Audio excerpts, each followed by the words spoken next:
Item ಯಾವುದೇ ಇರಲಿ try ಮಾಡಿ ಆಚಿ ಚಿಕನ್ ಮಸಾಲಾ. ಆಚಿ ಚಿಕನ್ ಮಸಾಲಾ.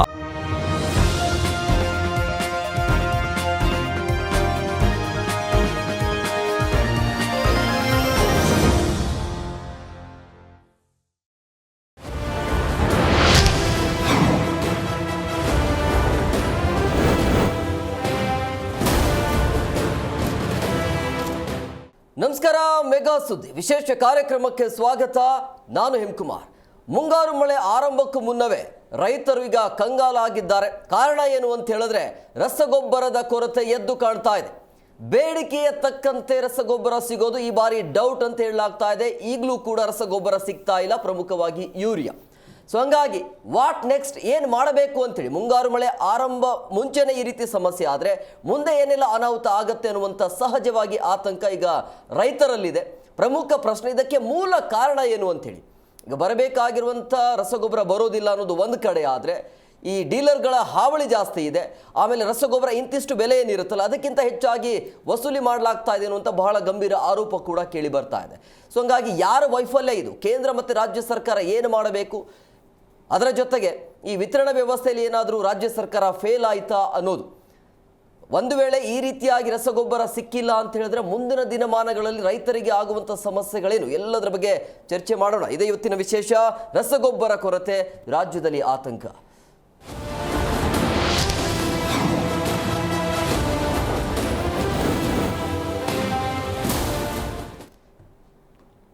ಇನ್ನೇನು ಮುಂಗಾರು ಮಳೆ ಆರಂಭ ಆಗತ್ತೆ, ಬಿತ್ತನೆ ಮಾಡಬೇಕು ಅನ್ನುವಂತಹ ಖುಷಿಯಲ್ಲಿ ರೈತರು ಇದ್ರೆ ಈಗ ಬಿತ್ತನೆ ಮಾಡೋದಕ್ಕೆ ರಸಗೊಬ್ಬರವೇ ಸಿಗಲ್ಲ ಅಂತಂದಾಗ ರೈತರು ಏನು ಮಾಡಬೇಕು ಅನ್ನುವಂಥ ಪ್ರಶ್ನೆ ಈಗ.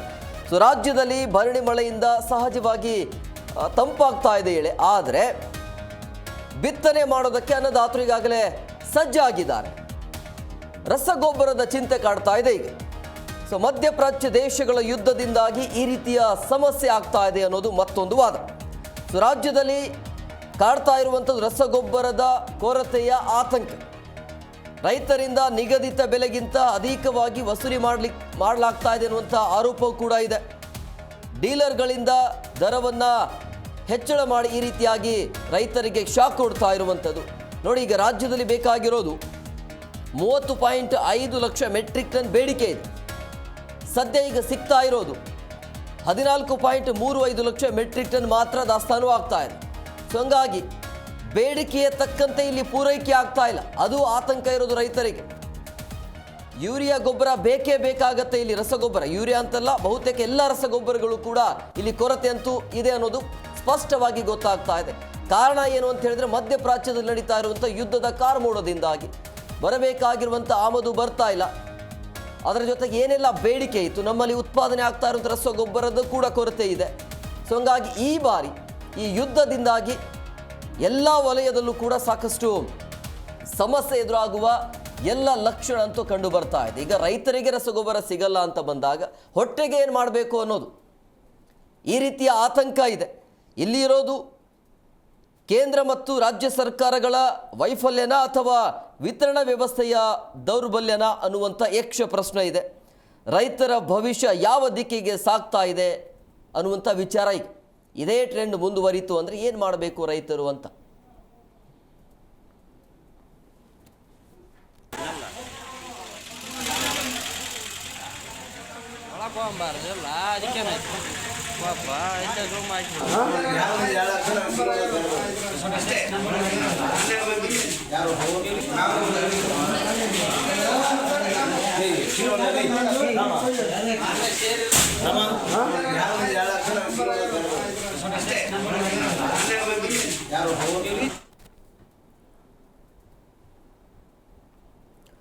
ಈ ಬಗ್ಗೆ ಮಾತನಾಡೋದಕ್ಕೆ ಅತಿಥಿ ಅವರು ಜಾಯ್ನ್ ಆಗಿದ್ದಾರೆ. ನಾನು ಅವ್ರನ್ನ ಕಾರ್ಯಕ್ರಮಕ್ಕೆ ವೆಲ್ಕಮ್ ಮಾಡ್ತೀನಿ. ಮೊದಲನೇದಾಗಿ ಕರ್ನಾಟಕ ರಾಜ್ಯ ರೈತ ಸಂಘ ಮತ್ತು ಹಸಿರು ಸೇನೆಯ ರಾಜ್ಯಾಧ್ಯಕ್ಷರಾಗಿರುವಂತಹ VR ನಾರಾಯಣ ರೆಡ್ಡಿ ಅವರು. ಸರ್, ಕಾರ್ಯಕ್ರಮಕ್ಕೆ ಆತ್ಮೀಯವಾದಂಥ ಸ್ವಾಗತ. ನಮಸ್ಕಾರ. ಹಾಗೇನೆ ರತ್ನ ಭಾರತ ರೈತ ಸಮಾಜದ ರಾಜ್ಯಾಧ್ಯಕ್ಷರು ಲಕ್ಷ್ಮಣ ಅವರು. ಸರ್, ಕಾರ್ಯಕ್ರಮಕ್ಕೆ ಆತ್ಮೀಯವಾದಂಥ ಸ್ವಾಗತ. ಇನ್ನೇನು ಕೆಲವೇ ಕ್ಷಣಗಳಲ್ಲಿ ಆರ್ಥಿಕ ತಜ್ಞರು ಕೂಡ ಈ ಒಂದು ಡಿಬೇಟಲ್ಲಿ ಜಾಯ್ನ್ ಆಗ್ತಾರೆ. Yes sir, Narayana Reddy sir, ನಾನು ನಿಮ್ಮ ಹತ್ರನೇ ಬರ್ತೀನಿ. ಮುಂಗಾರು ಮಳೆ ಆರಂಭಕ್ಕೂ ಮುನ್ನವೇ ಈ ರೀತಿ ಸಮಸ್ಯೆ ಆಗ್ತಾ ಇರುವಂಥ ರೈತರಿಗೆ ಒಂದು ವೇಳೆ ಇದೇ ಟ್ರೆಂಡ್ ಮುಂದುವರಿತು ಅಂದರೆ ಏನೆಲ್ಲ ಅನಾಹುತ ಆಗಬಹುದು ಅಂತೇಳಿ ಮುಂದಿನ ದಿನಮಾನಗಳಲ್ಲಿ? ಅಲ್ಲ, ಇದೇ ರೀತಿ ಮುಂದುವರೆದ್ರೆ ಆಹಾರದ ಕೊರತೆ ಅಂತೂ ಆಗುತ್ತೆ. ನಮಗೆ ಆಹಾರದ ಕೊರತೆ ಆಗಲಿ ಅನ್ನೋದು ಆಸೆ ರೈತ ಮುಖಂಡರುಗಳಿಗೆ. ಯಾಕೆಂದರೆ ಈ ದೇಶದಲ್ಲಿ ಅನ್ನ ಬೆಳೆದು ಬೆಳೆದು ಬೆಳೆದು ಬೆಳೆದು ನಾವು ಆಗ್ತಾಯಿದ್ರೆ ಇವ್ರು ಯಾರು ಬೇಕೋ ಅವ್ರಿಗೆಲ್ಲ ದಾನ ಮಾಡ್ಕೊಂಡು ರಾಜಕಾರಣಿಗಳು ಇದಿಷ್ಟು ಟನ್ ಅಂತ ಬಾಂಗ್ಲಾದೇಶ ಇನ್ನೊಂದು ಮತ್ತೊಂದಕ್ಕೆ ಕಳಿಸ್ತಾರೆ. ನಮ್ಮ ದೇಶದಲ್ಲಿ 1972ರಲ್ಲಿ ಆಹಾರದ ಕೊರತೆ ಅಂತ ಹೇಳ್ಬಿಟ್ಟು ರಸಗೊಬ್ಬರನ ನಮ್ಮ ರೈತರಿಗೆ ಕೊಟ್ಟರೆ ಸರ್ಕಾರ, ಇದು ಹಾಕಿ ನಿಮ್ಗೆ ಹೆಚ್ಚಿಗೆ ಬರ್ತದೆ. ಮೊದಲೆಲ್ಲ 5 ಕ್ವಿಂಟಲ್ ರಾಗಿ ಬೆಳೀತಾ ಇದ್ದೀವಿ, ಇವಾಗ 15 ಕ್ವಿಂಟಲ್ ರಾಗಿ ಬೆಳಿತೀವಿ. ಯಾಕೆ ಬೆಳಿತೀವಿ 15 ಕ್ವಿಂಟಲ್ ರಾಗಿ ಅಂದರೆ ಹಸಿರು ಕ್ರಾಂತಿ ಅಂತ ಹೇಳ್ಬಿಟ್ಟು ಆವಾಗ ಕೆಲವು ಗೊಬ್ಬರಗಳು, ಕೆಲವು ಬಿತ್ತನೆ ಬೀಜಗಳು ಎಲ್ಲ ಉತ್ಪತ್ತಿ ಮಾಡಿ ಹೆಚ್ಚೆಚ್ಚಿಗೆ ಬೆಳೆಯೋ ಥರ ನಮಗೆ ಮಾಡಿದ್ರು. ಈಗ ಏನಾಗಿದೆ ಅಂತಂದರೆ, ಈಗ ಬೇರೆ ದೇಶದಲ್ಲಿ ಇರಾನ್ ಇರಾಕ್ ಯುದ್ಧ ನಡೀತಾ ಇದೆ, ಅಲ್ಲಿಂದ ನಮಗೆ ಬಿಡ್ತಾ ಇಲ್ಲ ಅಂತ ಏನಿಲ್ಲ. ಈಗಾಗಲೇ ನಡೀತಾ ಇರೋದು 1.5 ತಿಂಗಳು 2 ತಿಂಗಳಿಂದ. ಅದಕ್ಕೆ ಮೊದಲಿಂದನೂ ಇದಿದೆ.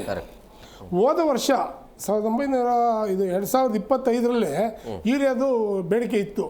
ಬೇಕಾದಷ್ಟು ಜನ ರೈತರು ನಮಗೆಲ್ಲ ಫೋನ್ ಮಾಡಿ ಹೇಳಿದ್ದಾರೆ, ಯೂರಿಯಾ ಸಿಗ್ತಾ ಇಲ್ಲ, ನಮ್ಗೆ ಗೊಬ್ಬರ ಇಲ್ಲ ಅಂತ. ಕೆಲವು ಟೈಮಲ್ಲಿ ರೈತರು ಯೂರಿಯಾ ಉಪಯೋಗಿಸ್ಬೇಕು. ಅದು ಯಾವ ಟೈಮು ಅಂದರೆ ಗೊನೆ ಬರೋವಾಗ, ರಾಗಿ ಚೆಲ್ಲಿ ಗೊನೆ ಬರ್ತದಲ್ಲ, ರಾಗಿ ತೆನೆ, ಆ ತೆನೆ ಬರೋವಾಗ ಯೂರಿಯಾ ಹಾಕಬೇಕು. ಜೋಳದ ತೆನೆ ಬರೋವಾಗ ಯೂರಿಯಾ ಹಾಕ್ತಾರೆ, ಗದ್ದೆ ತೆನೆ ಬರೋವಾಗ ಯೂರಿಯಾ ಹಾಕ್ತಾರೆ. ಕೆಲವು ಟೈಮಲ್ಲಿ ಅದನ್ನು ಯೂಸ್ ಮಾಡ್ತಾರೆ. ಇವ್ರು ಹೇಳೋದೇನು ಸರ್ಕಾರಗಳು ಅಂದರೆ FID ಮಾಡಿಬಿಟ್ಟು 1 ಎಕರೆಗೆ 1 ಮೂಟೆ ಕೊಡ್ತೀವಿ ನಾವು ಅಂತ ಹೇಳ್ತಾ ಇದ್ದಾರೆ. ಆದೇಶ ಇಲ್ಲ, ಆದೇಶ. ಈಗ ಆಲ್ರೆಡಿ ನನಗೆ ರಾಯಚೂರು ಬಾಗಲಕೋಟೆ ಕಡೆಯಿಂದ ಎಲ್ಲ ಫೋನ್ ಮಾಡಿದರು. ನಾನು ಆಲ್ರೆಡಿ ಅವರು ಇವ್ರನ್ನ ಯಾರು ನಮ್ಮ ಸಂಬಂಧಪಟ್ಟಂಥ ಅಧಿಕಾರಿಗಳು ಯಾರು ಈ ಕೃಷಿ ಇಲಾಖೆಯವ್ರಿಗೆ ಫೋನ್ ಮಾಡಿ ಕೇಳಿದಾಗ ಅವ್ರು ಹೇಳಿದ್ರು, ಇಲ್ಲ ನಮ್ಮಲ್ಲಿ ಎಲ್ಲ ಬೆಳೆ ಕಡಿಮೆ ಇದೆ, ಅದರಿಂದ ನಾವು ಈಗ 1 ತಿಂಗಳ ಮಟ್ಟಿಗೆ ರಸಗೊಬ್ಬರ ಪೂರ್ತಿ ಸೇಲ್ ಮಾಡೋದೇ ನಿಲ್ಲಿಸ್ಬಿಟ್ಟಿದ್ದೀವಿ, ಎಲ್ಲ ಡೀಲರ್ಗಳಿಗೆ ಹೇಳ್ಬಿಟ್ಟಿದ್ದೀವಿ, ನಾವು ಕೊಡೋಕ್ಕೆ ಬರಲ್ಲ, ಮುಂದಿನ ತಿಂಗಳಿಂದ ನಾವು ಸ್ಟಾರ್ಟ್ ಮಾಡ್ತೀವಿ ಅಂತ ನಮಗೆ ಅವರು ಫೋನಲ್ಲಿ ಹೇಳಿದ್ರು. ಯಾರೋ ರಾಯಚೂರು ಒಬ್ಬರು, ಆಮೇಲೆ ಬಾಗಲಕೋಟೆಯೊಬ್ಬರು, ಅವ್ರು ಫೋನಲ್ಲಿ ಮಾತಾಡಿದ್ದೀನಿ ಅಷ್ಟೇ ನಾನು, ಈ ಸಂಬಂಧಪಟ್ಟ ಕೃಷಿ ಇಲಾಖೆಗೆ ಸಂಬಂಧಪಟ್ಟಂಥವ್ರು. ಇವ್ರು ಏನು ಮಾಡ್ತಾರೆ ಅಂತಂದರೆ FID ತಗೊಂಡು 1 ಮೂಟೆ ಗೊಬ್ಬರ ಕೊಡೋದಾದ್ರೆ ನಮಗೆ, ಸ್ವಾಮಿ ನೀವು ಅದು ಉತ್ಪತ್ತಿನೇ ಮಾಡಬೇಡಿ, ಬೇಡ ನಮಗೆ ಗೊಬ್ಬರನೇ ಬೇಡ, ಹಂಗೆ ಬೆಳಿತೀವಿ, ನಮಗೆ 4 ಕ್ವಿಂಟಲ್ ಬರಲಿ ಸಾಕು. ನಮಗೆ ಖರ್ಚು ಈಗ ಕೂಲಿ ಖರ್ಚು ನೋಡಿದ್ರೆ ಲೆಕ್ಕಕ್ಕಿಲ್ಲ, ಡೀಸೆಲ್ಗಳು ನೋಡಿದ್ರೆ ರೇಟ್ಗಳು, ಟ್ಯಾಕ್ಟ್ರ್ ಉಳಾಕೆ 3,000 ರೂಪಾಯಿ ಎಕರೆ ಕೊಡಬೇಕು. ತಿರ್ಗಿ ಅದು ಇಲ್ಲ ಅಂದರೆ ಗೊಬ್ಬರ ಇಲ್ಲ ಅಂದರೆ ನಾವು ಹೆಂಗೆ ಬಿತ್ತನೆ ಮಾಡಬೇಕು, ನಾವು ಹೆಂಗೆ ಬಿತ್ತನೆ ಬೆಳೆ ಬೆಳಿಬೇಕು? ಪ್ರತಿಯೊಂದು ಇವತ್ತು ಸರ್ಕಾರ ಏನು ಹೇಳ್ತದೆ ಅಂದರೆ, ಇಲ್ಲ ನೀವು ರಸಗೊಬ್ಬರ ಹಾಕ್ಬೇಡಿ ಭೂಮಿಗೆ, ದನಿ ಗೊಬ್ಬರ ಹಾಕಿ ಇದರಲ್ಲಿ ಮಾಡಿ, ನೀವು ಹಂಗೆ ಮಾಡಿ ಹಿಂಗೆ ಮಾಡಿ, ಎರೆಹುಳು ಗೊಬ್ಬರ ಹಾಕಿ ಇನ್ನೊಂದು ಮಾಡಿ ಮತ್ತೊಂದು ಮಾಡ್ತಾರೆ ಅಂತ. ಯಾವ ಗೊಬ್ಬರ ಹಾಕ್ಬೇಕಾದ್ರೆ ದುಡ್ಡು ಖರ್ಚು ಮಾಡಲೇಬೇಕು ರೈತ. ಅದಕ್ಕೆ ತಕ್ಕನ ಪ್ರತಿಫಲ ಬಂದರೆ ರೈತ ಬೆಳಿತಾನೆ. ಪ್ರತಿಫಲನೇ ಬರಲಿಲ್ಲ ಅಂದರೆ ಏನು ಬೆಳೀತಾರೆ?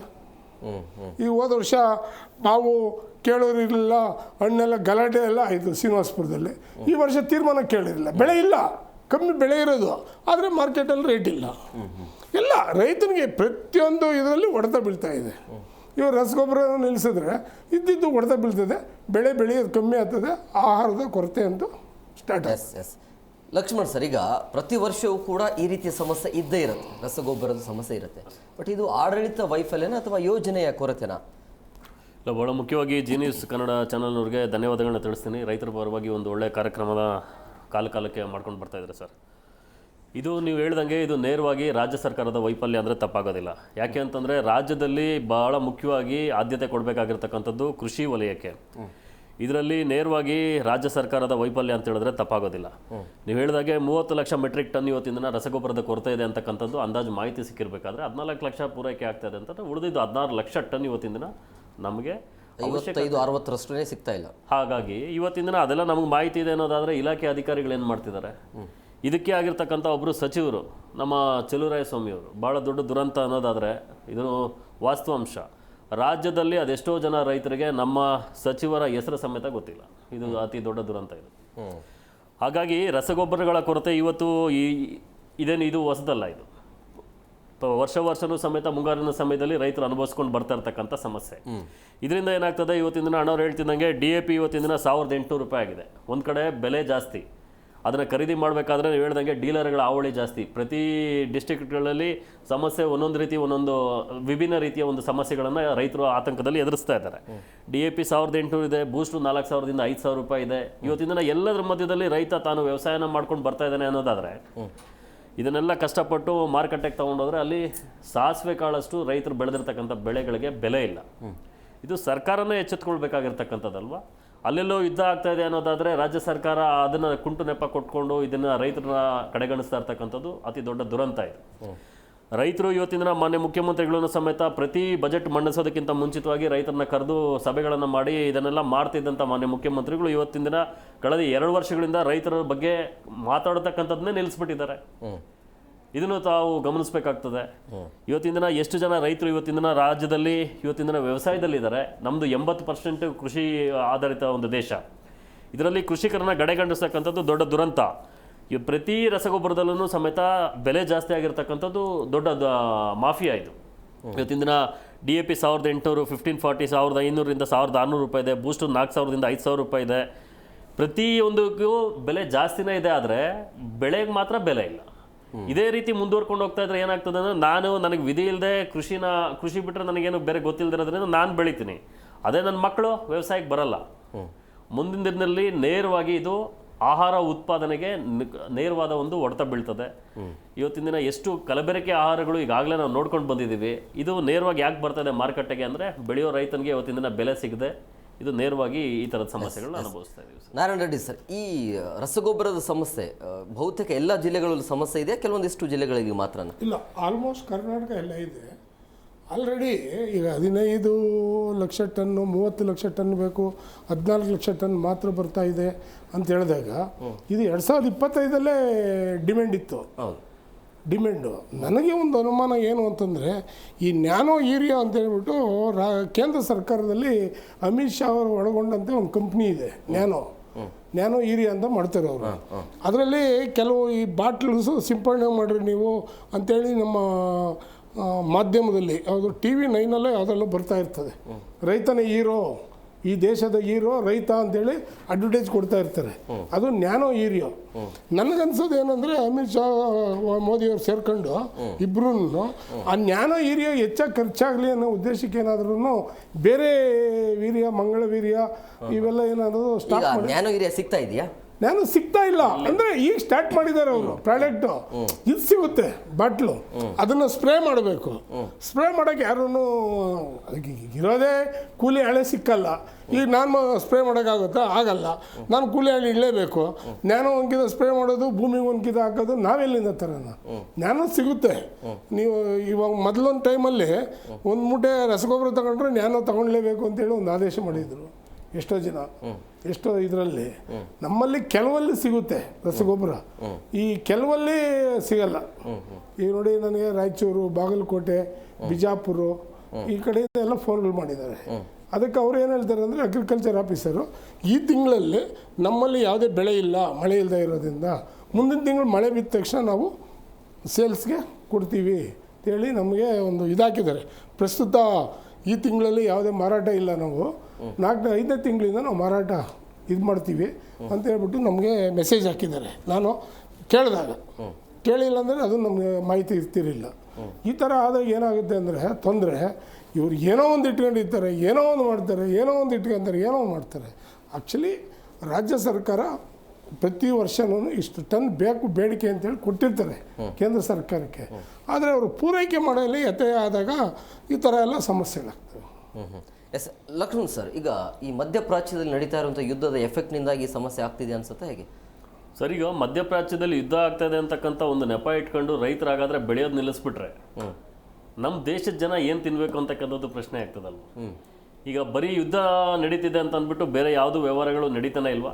ಬೇರೆ ರಾಜ್ಯ ಸರ್ಕಾರದಿಂದ ಯಾವುದು ಕಾಮಗಾರಿಗಳು ನಡೀತಾನೆ ಇಲ್ವಾ? ಕೋಟ್ಯಾಂತರ ರೂಪಾಯಿ ಕಾಮಗಾರಿಗಳು ರಸ್ತೆಗೆ, ಇನ್ನೊಂದಕ್ಕೆ, ಫ್ಲೈಓವರ್ಗಳಿಗೆ, ಪ್ರತಿಯೊಂದಕ್ಕೂ ಮಾಹಿತಿ ತೊಗೊಂಡು ಮಾಡ್ತಿದ್ದಾರೆ ಅಂದಮೇಲೆ ಭಾಳ ಮುಖ್ಯವಾಗಿ ಬೇಕಾಗಿರ್ತಕ್ಕಂಥದ್ದು ಕೃಷಿ. ಆಹಾರೋದ್ಯಮದ ಬಗ್ಗೆ ಇವತ್ತಿನ ದಿನ ಕಾಳಜಿ ಯಾಕೆ ವಹಿಸ್ತಾ ಇಲ್ಲ ಸರ್ಕಾರ ಅಂತಕ್ಕಂಥದ್ದು ಪ್ರಶ್ನೆ ಆಗ್ತದೆ. ಅದಕ್ಕೆ ಬೇಕಾಗಿರ್ತಕ್ಕಂಥ ಯೋಜನೆಗಳನ್ನ ರೂಪಿಸ್ಕೊಂಡು ಕೇಂದ್ರ ಸರ್ಕಾರದ ಜೊತೆ ಇವರು ಇವತ್ತಿನ ದಿನ ಇವಾಗ ಹೇಳ್ದಂಗೆ ಎಷ್ಟು ಬೇಕಾಗಿದೆ, ಕೊರತೆ ಏನಿದೆ ಅಂತಕ್ಕಂಥದ್ದನ್ನ ಮನವರಿಕೆ ಮಾಡಿಬಿಟ್ಟು ತಗೊಂಡ್ಬರ್ಬೇಕಾಗಿರ್ತಕ್ಕಂಥ ಒಂದು ಪ್ರಯತ್ನ ಯಾರ ಮೇಲಿದೆ? ಸರ್ಕಾರದ ಮೇಲೇನೆ ಇದೆ. ಹಾಗಾಗಿ ಸರ್ಕಾರ ನೇರವಾಗಿ ಇದರಲ್ಲಿ ಎಡವಿದೆ ಅಂತ ಹೇಳಿದ್ರೆ ತಪ್ಪಾಗೋದಿಲ್ಲ. ಅದೇ ರೀತಿ ನಾವು ನೋಡೋದಾದ್ರೆ ಪ್ರತಿ ಜಿಲ್ಲೆಯಿಂದ ಜಿಲ್ಲೆಗೆ ಸಮಸ್ಯೆಗಳು ಬೇರೆ ಬೇರೆ ಇದೆ ಕೃಷಿ ವಲಯದಲ್ಲಿ. ಅದರಲ್ಲಿ ಬಹಳ ಮುಖ್ಯವಾಗಿ ನೀವು ಹೇಳಿದಾಗೆ ಮುಂಗಾರು ಇವತ್ತಿನ ದಿನ ಆರಂಭ ಆಗ್ತಾ ಇದ್ದಂಥ ಸಂದರ್ಭದಲ್ಲಿ ಬೇಕಾಗಿರ್ತಕ್ಕಂಥದ್ದು ರಸಗೊಬ್ಬರಗಳ ಕೊರತೆ. ಅದನ್ನೇ ಸರ್ಕಾರ ಪೂರೈಕೆ ಮಾಡಲಿಲ್ಲ ಅನ್ನೋದಾದ್ರೆ ರೈತರು ಕೃಷಿ ವಲಯದಲ್ಲಿ ಉಳ್ಕೊಳ್ತಕ್ಕಂಥದ್ದು ಹೇಗೆ? ಇವತ್ತು ಕೃಷಿಕರು ಇವತ್ತಿನ ದಿನ ಕೃಷಿ ಬಿಟ್ಟು ಸಾಕಷ್ಟು ಜನ ಹೊರಗಡೆ ಹೋಗ್ತಾ ಇದ್ದಾರೆ ಪ್ರತಿದಿನ. ಒಂದ್ ಕಡೆ ಆತ್ಮಹತ್ಯೆ, ಸರಣಿ ಆತ್ಮಹತ್ಯೆ, ರೈತರ ಆತ್ಮಹತ್ಯೆಗಳು ನಿಲ್ತಿಲ್ಲ ಇವತ್ತವರೆಗೂ. ಯಾಕೆ ಆಗ್ತಾ ಇದೆ ಅಂದ್ರೆ ಪ್ರತಿಯೊಂದಕ್ಕೂ ಒಂದು ಚೈನ್ ಲಿಂಕ್. ಇವತ್ತಿನ ದಿನ ಮೊದಲನೇದಾಗಿ ಇವತ್ತಿನ ದಿನ ರಸಗೊಬ್ಬರಗಳು ಬೇಕಾಗಿರ್ತಕ್ಕಂಥ ಒಂದು ಇದರಲ್ಲಿ ಎಲ್ಲ ಜಿಲ್ಲೆಗಳಿಗೆ ಸಿಕ್ಕಿದ್ದೇ ಆದ್ರೆ ಅವರು ವ್ಯವಸ್ಥಿತವಾಗಿ ರೈತರು ಅದನ್ನ ಉಪಯೋಗಿಸ್ಕೊಂಡು ಬೆಳೆನ ಬೆಳೀತಾರೆ.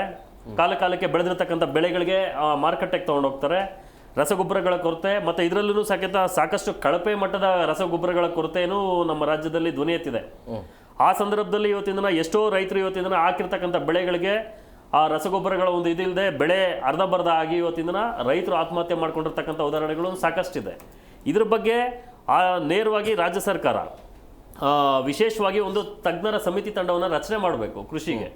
ಅದನ್ನ ಸಂಬಂಧಪಟ್ಟಂತ ಕೇಂದ್ರ ಸರ್ಕಾರ ಇರ್ಬೋದು, ಇನ್ನೊಂದು ಇಲಾಖೆ ಇರ್ಬೋದು, ಅದರ ಜೊತೆಗೆ ಅವರು ಕೈ ಜೋಡಿಸಿ ಇವತ್ತಿನ ಬೇಕಾಗಿರ್ತಕ್ಕಂಥದ್ದು ತಗೊಬರ್ಬೇಕಾಗಿರ್ತಕ್ಕಂಥದ್ದು ಸರ್ಕಾರದೇ ಹೊಣೆ ಆಗಿರ್ತದೆ.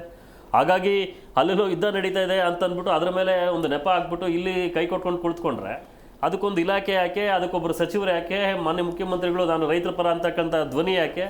ಇದೆಲ್ಲ ನೇರವಾಗಿ ಪ್ರಶ್ನೆ ಆಗ್ತದಲ್ವಾ? ಹಾಗಾಗಿ ಈಗಾಗಲೇ ಏನು ಮುಂಗಾರು ಪ್ರಾರಂಭ ಪೊಲಿಟಿಕಲ್ ಗೇಮ್ ಅಂತ ಹೇಳ್ತಾ ಇದ್ರು. 100% ಇದರಲ್ಲಿ ರಾಜಕೀಯದ ದೊಂಬರಾಟ ಅಂತ ಹೇಳಿದ್ರೆ ತಪ್ಪಾಗೋದಿಲ್ಲ. ನೆಪ ಬೇಕು. ಇವರು ಪ್ರಮಾಣ ವಚನ ಮಾಡ್ಬೇಕಾದ್ರೆ ಪ್ರತಿಯೊಬ್ಬರು ಬಾಯಲ್ಲಿ ಹೇಳ್ತಾರೆ, ಎಲ್ಲ ನಾವು ಹೊರಗಡೆ ನೋಡಿದೀವಿ, ನಾನು ರೈತನ ಮಗ, ನಾನು ರೈತರ ಪರವಾಗಿದ್ದೀನಿ. ಇದು ಬರೀ ಬಾಯಿ ಮಾತಿಗೆ ಸೀಮಿತ ಆಗ್ಬಿಟ್ಟಿದೆ ಈ ಮಾತು. ನಿಜವಾಗ್ಲೂ ಹೊಲಕ್ಕೆ ಹೋಗಿ ವ್ಯವಸಾಯ ಮಾಡ್ಕೊಂಡು ಇವತ್ತಿನ ದಿನ ರೈತನ ಕಷ್ಟ ಕೇಳ್ತಕ್ಕಂಥ ಒಂದು ಆ ಸಮಯ ಪ್ರಜ್ಞೆ ಕೂಡ ನಮ್ಮ ಸಚಿವರಿಗಿಲ್ಲ. ನಿಜವಾಗ್ಲೂ ಸಮಯ ಪ್ರಜ್ಞೆ ಇರುವಂತ ನಮ್ಮ ಸಚಿವರಾಗಿರ್ತಕ್ಕಂಥ ಇವರು ಕೃಷಿ ಸಚಿವರು ನೇರವಾಗಿ ವಾಸ್ತವಾಂಶ ತಿಳ್ಕೋಬೇಕಾಗ್ತದೆ. ಇವತ್ತಿನ ಎಷ್ಟು ರೈತರ ಆತ್ಮಹತ್ಯೆ ಮಾಡ್ಕೊಂಡಿದ್ರೆ ಅವ್ರ ಮನೆಗಳಿಗೆ ಹೋಗಿದ್ದಾರೆ ಇವರು. ಎಷ್ಟು ಜನ ಇವತ್ತಿನ ದಿನ ರಸಗೊಬ್ಬರದ ಕೊರತೆ ಎದುರಿಸ್ತಾ ಇರ್ತಕ್ಕಂಥ ಜಿಲ್ಲೆಗಳಿಗೆ ಪ್ರವಾಸ ಮಾಡಿದ್ದಾರೆ ಇವರು. ಅದೆಲ್ಲ ಒಂದು ಮಾಹಿತಿ ಬೇಕಾಗ್ತದಲ್ವಾ? ಆ ಕಾರಣ ನಾನು ನೇರವಾಗಿ ಹೇಳ್ತಕ್ಕಂಥದ್ದು, ಇದು ಸಂಪೂರ್ಣವಾಗಿ ರಾಜ್ಯ ಸರ್ಕಾರದ ವೈಫಲ್ಯ. ಯಾವುದೋ ಒಂದು ಯುದ್ಧ ನಡೀತಾ ಇದೆ ಅಂತ ನೀವು ಅದ್ರ ಮೇಲೆ ಹಾಕ್ಬಿಟ್ಟು ಕುತ್ಕೊಳ್ಳೋದಾದ್ರೆ ಸರ್ಕಾರ ಆಗ್ಬೇಕು. ನಿಮ್ಮ ಪ್ರಯತ್ನ ಏನಿದೆ ಇದರಲ್ಲಿ? ನಾವು ಸರ್ಕಾರಕ್ಕೆ ಒಂದು ಬಹುಮತ ಕೊಟ್ಟು ಗೆಲ್ಸಿರ್ತಕ್ಕಂಥದ್ದು ನೀವು ಇವನ್ನೆಲ್ಲ ಈ ಥರದ್ದೆಲ್ಲ ಒಂದು ಇದನ್ನ ಎದುರಿಸಿ ನಮಗೆ ರೈತರ ಪರವಾಗಿ ನಿಂತ್ಕೊಳ್ತೀರಂತಕ್ಕಂಥದ್ದಕ್ಕಲ್ವಾ? ಇದು ನೇರವಾಗಿ ಅಲ್ಲಿ ಯುದ್ಧ ಆಗ್ತಾ ಇದೆಯೋ ಏನೋ ಗೊತ್ತಿಲ್ಲ. ಇದೇ ರೀತಿ ಮುಂದುವರೆದ್ರೆ ನಮ್ಮ ರಾಜ್ಯದಲ್ಲಿ, ನಮ್ಮ ದೇಶದಲ್ಲಿ ಮುಂದೊಂದು ದಿನ ಆಹಾರಕ್ಕೂ ಸಮೇತ ಯುದ್ಧ ಆಗುವಂಥ ದಿನಗಳು ದೂರ ಇಲ್ಲ ಅಂತಕ್ಕಂಥ ಮಾತನ್ನ ಈ ಸಂದರ್ಭದಲ್ಲಿ ಹೇಳ್ತಾ ಇದ್ದೀನಿ. ಎಸ್ ಸರ್, ನಾರಾಯಣ ಸರ್, ಈಗ ಈ ಡೀಲರ್ಗಳ ಹಾವಳಿಯಿಂದಾಗಿ ಇರುವಂಥ ಬೆಲೆಗಿಂತ ಹೆಚ್ಚಿನ ಬೆಲೆಯಲ್ಲಿ ಮಾರಾಟ ಮಾಡಲಾಗ್ತಾ ಇದೆ ಅಂತ ಆರೋಪ ಇದೆ. ಇದನ್ನು ಕಡಿವಾಣ ಹಾಕೋದು ಹೇಗೆ ಸರ್? ಕಡಿವಾಣ ಹಾಕೋದು ಏನಂದರೆ ಅಗ್ರಿಕಲ್ಚರ್ ಆಫೀಸರ್ ಏನಿರ್ತಾರೆ ಆ ತಾಲೂಕಲ್ಲಿ ಅವ್ರ ಗಮನಕ್ಕೆ ಬಂದ ತಕ್ಷಣ ಅವರು ಅದರ ಮೇಲೆ ಪರಿಣಾಮ ಬೀರಬೇಕು. ಆಮೇಲೆ ಇನ್ನೂ ಒಂದು ಏನು ಒಂದು ದುರಂತ ಅಂದರೆ ನಮ್ಮ ರಾಜ್ಯದಲ್ಲಿ ಕಳಪೆ ಬೀಜ, ಕಳಪೆ ರಸಗೊಬ್ಬರ, ಕಳಪೆ ಔಷಧಿ, ಇವು 3 ಎಫೆಕ್ಟು. ಅದ್ರ ಜೊತೆಯಲ್ಲಿ ಕಾಲಕ್ಕೆ ಮಳೆ ಆಗದೆ ಇರೋದು, ಅತಿವೃಷ್ಟಿ ಅನಾವೃಷ್ಟಿ ನಮಗೆ ತೊಂದರೆ. ಈ ಕಳಪೆ ಬೀಜ, ಕಳಪೆ ರಸಗೊಬ್ಬರ, ಕಳಪೆ ಔಷಧಿ ಮಾಡೋ ಅಂಥವ್ರನ್ನ ಯಾರು ಕಿವಿ ಮೇಲೆ ಹಾಕ್ಕೊಳಲ್ಲ. ಒಂದು ವೇಳೆ ಏನಾಗ್ತದೆ ಸರ್, ನಾವು ಹೋಗಿ ಯಾವೊಬ್ಬ ರೈತ, ಬಡ ರೈತ ಹೋಗ್ತಾನೆ, ಅಣ್ಣ ನಮ್ಮ ಹೊಲದಲ್ಲಿ ಇಂಥ ಹುಳ ಬಿದ್ದಿದೆ, ಇಂಥ ರೋಗ ಬಂದಿದೆ, ಇದಕ್ಕೆ ಔಷಧಿ ಕೊಡೋಣ ಅಂತಾನೆ. ಯಾವುದೋ ಹೆಚ್ಚು ಪರ್ಸೆಂಟೇಜ್ ಔಷಧಿ ಇರ್ತದೋ ಅದನ್ನೇ ಕೊಡ್ತಾನೆ ಅಂಗಡಿಯನ್ನು ರೆಕಮೆಂಡೇಶನ್ ಮಾಡಿ. ಎಲ್ರಿಗೂ ಗೊತ್ತಿಲ್ಲ ನಾನು ಇದೇ ಔಷಧಿ ಹೊಡಿಬೇಕು ಅಂತ ಹೇಳ್ಬಿಟ್ಟು ಯಾರು ಓದ್ಕೊಂಡು ಬಂದಿರಲ್ಲ. ಅಗ್ರಿಕಲ್ಚರ್ ಮಾಡೋರು, ವ್ಯವಸಾಯ ಮಾಡೋನು ಯಾರೂ ಓದಿರಲ್ಲ. ನನಗೆ ಇಂಥ ಔಷಧಿ ಕೊಡಿ ಅಂತ ಹೇಳ್ಬಿಟ್ಟು ಅವ್ನು ಹೋಗಿ, ಅಣ್ಣ ಇಂಥ ಬೆಳೆ, ಇಂಥ ರೋಗ ಇದೆ, ಇಂಥ ಔಷಧಿ ಕೊಡಿ ಅಂತ ಹೇಳ್ತಾನೆ. ಅವನು ಅಲ್ಲಿ ಯಾವ್ದು ಪರ್ಸೆಂಟೇಜ್ ಜಾಸ್ತಿ ಇರ್ತದೆ, ಈ ಕಳಪೆ ಔಷಧಿಗಳೆಲ್ಲ ಪರ್ಸೆಂಟೇಜ್ ಜಾಸ್ತಿ ಇಕ್ಕಿರ್ತಾರೆ. ಅಂದರೆ 100 ರೂಪಾಯಿಗೆ 20 ರೂಪಾಯಿ, 30 ರೂಪಾಯಿ, ಒಂದು ಅರ್ಧ ಲೀಟ್ರಿಗೆ, 1 ಲೀಟ್ರಿಗೆ ಏನೋ ಒಂದು ಅವ್ರಿಗೆ ಒಂದು ಇದಿರ್ತದೆ 200, 300 ಅಂತ, ಅದನ್ನು ಕೊಡ್ತಾನೆ. ಆಮೇಲೆ ಇವನು ಹೊಡೆದೋಕೆ ಅದು ಹೋಗಿಲ್ಲ, ಅದು ಹುಳ ಸತ್ತಿಲ್ಲ ಅಂತ ಹೇಳಿದಾಗ, ಇಲ್ಲಪ್ಪ ಹಿಂಗಾಗಿದೆ, ಹುಳ ಸತ್ತಿದೆ ಅಂತ ಮತ್ತೆ ಹೋಗಿ ಡೀಲರ್ ಹತ್ರ ಕೇಳಿದ್ರೆ, ಇಲ್ಲ ನೀನು ಹೇಳ್ದಾಗ ನಾವು ಸರಿಯಾಗಿ ಹೊಡೆದಿಲ್ಲ ನಿಂದು, ತಿರ್ಗಾ ಮತ್ತೆ ಬಂಡವಾಳ ಹಾಕ್ಬೇಕು ಅವನು. ಈ ಥರ ಸಮಸ್ಯೆ. ಇದಕ್ಕೆಲ್ಲ ಅಗ್ರಿಕಲ್ಚರ್ ಆಫೀಸರು ಏನಿದ್ದಾರೆ, ದೊಡ್ಡ ಸೀನಿಯರ್ ಆಫೀಸರ್ಗಳು, ಈ ಅಗ್ರಿಕಲ್ಚರ್ ಕಮಿಷನರ್ ಇರ್ಬೋದು, ಯಾರಿರ್ತಾರೆ ಸಂಬಂಧಪಟ್ಟ ಅಗ್ರಿಕಲ್ಚರ್ ಆಫೀಸರ್ಗಳು, ಅವರು ಕಡಿವಾಣ ಹಾಕಬೇಕು. ರಸಗೊಬ್ಬರ ಜಾಸ್ತಿ ಇರಲಿ, ಯೂರಿಯಾ ಬೆಲೆ ಜಾಸ್ತಿ ಇರಲಿ, ಕಳಪೆ ಔಷಧಿ ಬೆಲೆ ಜಾಸ್ತಿ ಇರಲಿ, ಕಳಪೆ ಔಷಧಿಗಳೆಲ್ಲಾದರೂ ಸಿಕ್ಕಿದ್ರೆ ಅವನ ಅಂಗಡಿನೇ ಲೈಸೆನ್ಸೇ ಕ್ಯಾನ್ಸಲ್ ಮಾಡ್ಬೋದು. ಅವನು ಇನ್ನಿಡೀ ಜೀವಮಾನದಲ್ಲಿ ಯಾವತ್ತೂ ಅವನಿಗೆ ಲೈಸೆನ್ಸೇ ಕೊಡಬಾರ್ದು. ಆದ್ರೂ ಒಂದು ಡಬಲ್ ಗೇಮ್ ಮಾಡ್ತಾರೆ. ಈಗ ಮೈಕೋ ಕಂಪ್ನಿಯವರು ಒಂದು ಸರಿ ಒಂದು 10-15 ವರ್ಷದ ಹಿಂದೆ, ನಾನು ಹೋಗಿಲ್ಲ ಆ ಕೇಸ್ಗೆ, ಮತ್ತು ನಾನು ಹೋಗಿಲ್ಲ, ಬೇರೆಯೆಲ್ಲ ಹೋಗಿದ್ದರು. ಮೈಕೋ ಕಂಪ್ನಿ ಹೋಗಿ ಎಲ್ಲ ಪುಡಿ ಮಾಡಾಕಿದ್ರು ರೈತರು.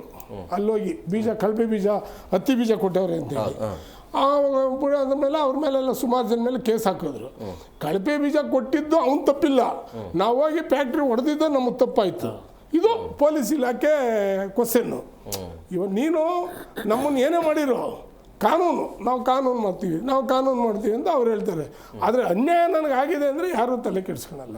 ಆಗಿದೆಯಾ ನಿನ್ಗೆ ಅನ್ಯಾಯ, ಬಿಡು ಕಾನೂನು ನೋಡೋಣ ಕೋರ್ಟಲ್ಲಿ. ಯಾವತ್ತು ಕೋರ್ಟು, ಎಲ್ಲಿ ಕೋರ್ಟು? ಇವಾಗ ನಾವು ಏನು ಹೇಳ್ತೀವಿ, ಇವತ್ತು ಯಾವನೊಬ್ಬನು ಫೈರಾಗಿ ಗುಂಡು ಮಾಡ್ತಾನೆ, ಗುಂಡೊಡಿತಾನೆ ಎದೆಗೆ, ಗುಂಡೊಡೆದವನಿಗೆ ತಕ್ಷಣ ಇಮಿಡಿಯೇಟ್ಲಾಗಿ ಮರಣದಂಡನೆ ಕೊಟ್ಟರೆ ಇನ್ನೊಬ್ಬನ ಗುಂಡೊಡೆಗೆ ದಿಗಿಲು ಬೀಳ್ತಾನೆ. ಅದೇ ರೀತಿ ಕಳಪೆ ಬೀಜ ಮಾಡೋನಿಗೆ ಅವನು ಏನೋ ಒಂದು ಸರಿಯಾದ ಶಿಕ್ಷೆ ಕೊಟ್ಟರೆ, ಇಲ್ಲ ಒಂದು ಸಾಯೋವರೆಗೂ ಜೀವಾವಧಿ ಶಿಕ್ಷೆ ಕೊಟ್ಟರೆ, ಕಳಪೆ ಬೀಜ, ಕಳಪೆ ಗೊಬ್ಬರ ಮಾಡಿದಾಗ ಸರೋಗುತ್ತೆ. ಕಳಪೆ ಕ್ರಿಮಿನಾಶಕಗಳು ಇವು ಏನೂ ಇಲ್ಲ, ಹೋದ ಬೇಲ್ ತಗೊಂಡ ಬಂದ ಇದ್ದ, ಅವತ್ತೇನಾಗ್ತದೆ ರೈತನ ಕತೆ? ಅವನು ಎಲ್ಲಿ ಹೋಗ್ಬೇಕು ರೈತ ಅವತ್ತು? ಇದು ಸಮಸ್ಯೆ, ಇದು ನಿಲ್ಲಬೇಕು. ಕಾನೂನಲ್ಲೇ ಅಷ್ಟೇ, ಪ್ರತಿಯೊಂದರಲ್ಲೂ ಅಷ್ಟೇ ರೈತನ ಬಗ್ಗೆ ಕಾಳಜಿ ಇರೋ ಅಂಥ ಜಡ್ಜಿಗಳು ಬೇಕು ನಮಗೆ. ಅಂಥ ಜಡ್ಜಿಗಳು ಯಾರೂ ಇಲ್ಲ. ರೈತನ ಬಗ್ಗೆ ಕಾಳಜಿ ಇರಬೇಕು. ರೈತರ ಬಗ್ಗೆ ಏನು ಕಷ್ಟ ಬಿದ್ದು ಬೆಳಿತಾನೆ. ಸರ್ಕಾರಗಳು ರೈತರನ್ನ ಬಳಸಿಕೊಳ್ಳಲಾಗ್ತಿದೆ ಅಂತ ಅನ್ಸುತ್ತಾ? ಇಲ್ಲ, ರೈತರನ್ನ ಅವ್ರು ಯಾವ ರೈತರ ಹೆಸರನ್ನು ಹೇಳಿ ಎಲ್ಲ ರೈತರ ಪರವಾಗಿ ಇರ್ತೀವಿ ಅಂತ ಹೇಳ್ತಾರೆ, ಬಟ್ ನಿಗದಿತ ಬೆಲೆನೂ ಸರಿಯಾಗಿರೋದಿಲ್ಲ. ಅಲ್ಲ, ನಿಗದಿತ ಬೆಲೆ ಅಂತಿಲ್ಲ. ಇವತ್ತು ನಾವು ಇವರಿಗೆ ಸುಮಾರ್ಕಿಂತ ಬಾಯಿ ಬಡ್ಕೊಂತೀವಿ. ರೈತ ಮುಖಂಡರುಗಳು ಹೋಗಿ ಜನ ಸೇರಿಸಿ ಅವ್ರ ಊಟಗಳು ಹಾಕಿ ಅವ್ರನ್ನ ಕರ್ಕೊಂಬಂದು ಬರ್ರಪ್ಪ ಎಲ್ಲ ಸೇರ್ಕೊಂಡು ಅಂತೇಳಿ ಬಾಯಿ ಬಡ್ಕೊಂತೀವಿ. ಆ ತಕ್ಷಣಕ್ಕೆ ಬರ್ತಾನೆ, ಒಂದು ಪೇಪರ್ ಇಸ್ಕೊಂತಾನೆ, ಆಯಿತು ನಿಮ್ದೆಲ್ಲ ನೋಡಿ ಪರಿಶೀಲನೆ ಮಾಡ್ತೀವಿ ಅಂತ ಹೋಗ್ತಾನೆ. ತಿರುಗಿ ಮತ್ತೆ ನಾವು ಇನ್ನೊಂದ್ಕಿತ ಅದನ್ನೇ ಕೇಳೋಕ್ಕೆ ಇನ್ನೊಂದ್ಕಿತ ನಾವು ಜನ ಕರ್ಕೊಂಡು ಖರ್ಚು ಮಾಡ್ಕೊಂಡು ನಾವು ಬರಬೇಕು. ಇವತ್ತು ಇವರಂದ್ರೆ ರಾಜಕಾರಣಿಗಳಂತಂದರೆ ಮೋಸ್ತ ದುಡ್ಡು ಇರ್ತದೆ, ಆಗ ಅದ್ರೊಳಗೆ ಕಮಿಷನ್ನು, ಇದ್ರೊಳಗೆ ಕಮಿಷನ್ನು ಎಲ್ಲ ಹೊಡೆದು ಬಿಡ್ತಾರೆ. 30%, 40% ಬಿರಿಯಾನಿ ಪ್ಯಾಕೆಟ್ ಕೊಡ್ತಾರೆ, ಮಟನ್ನು ಕೊಡ್ತಾರೆ, ಚಿಕನ್ನು ಕೊಡ್ತಾರೆ.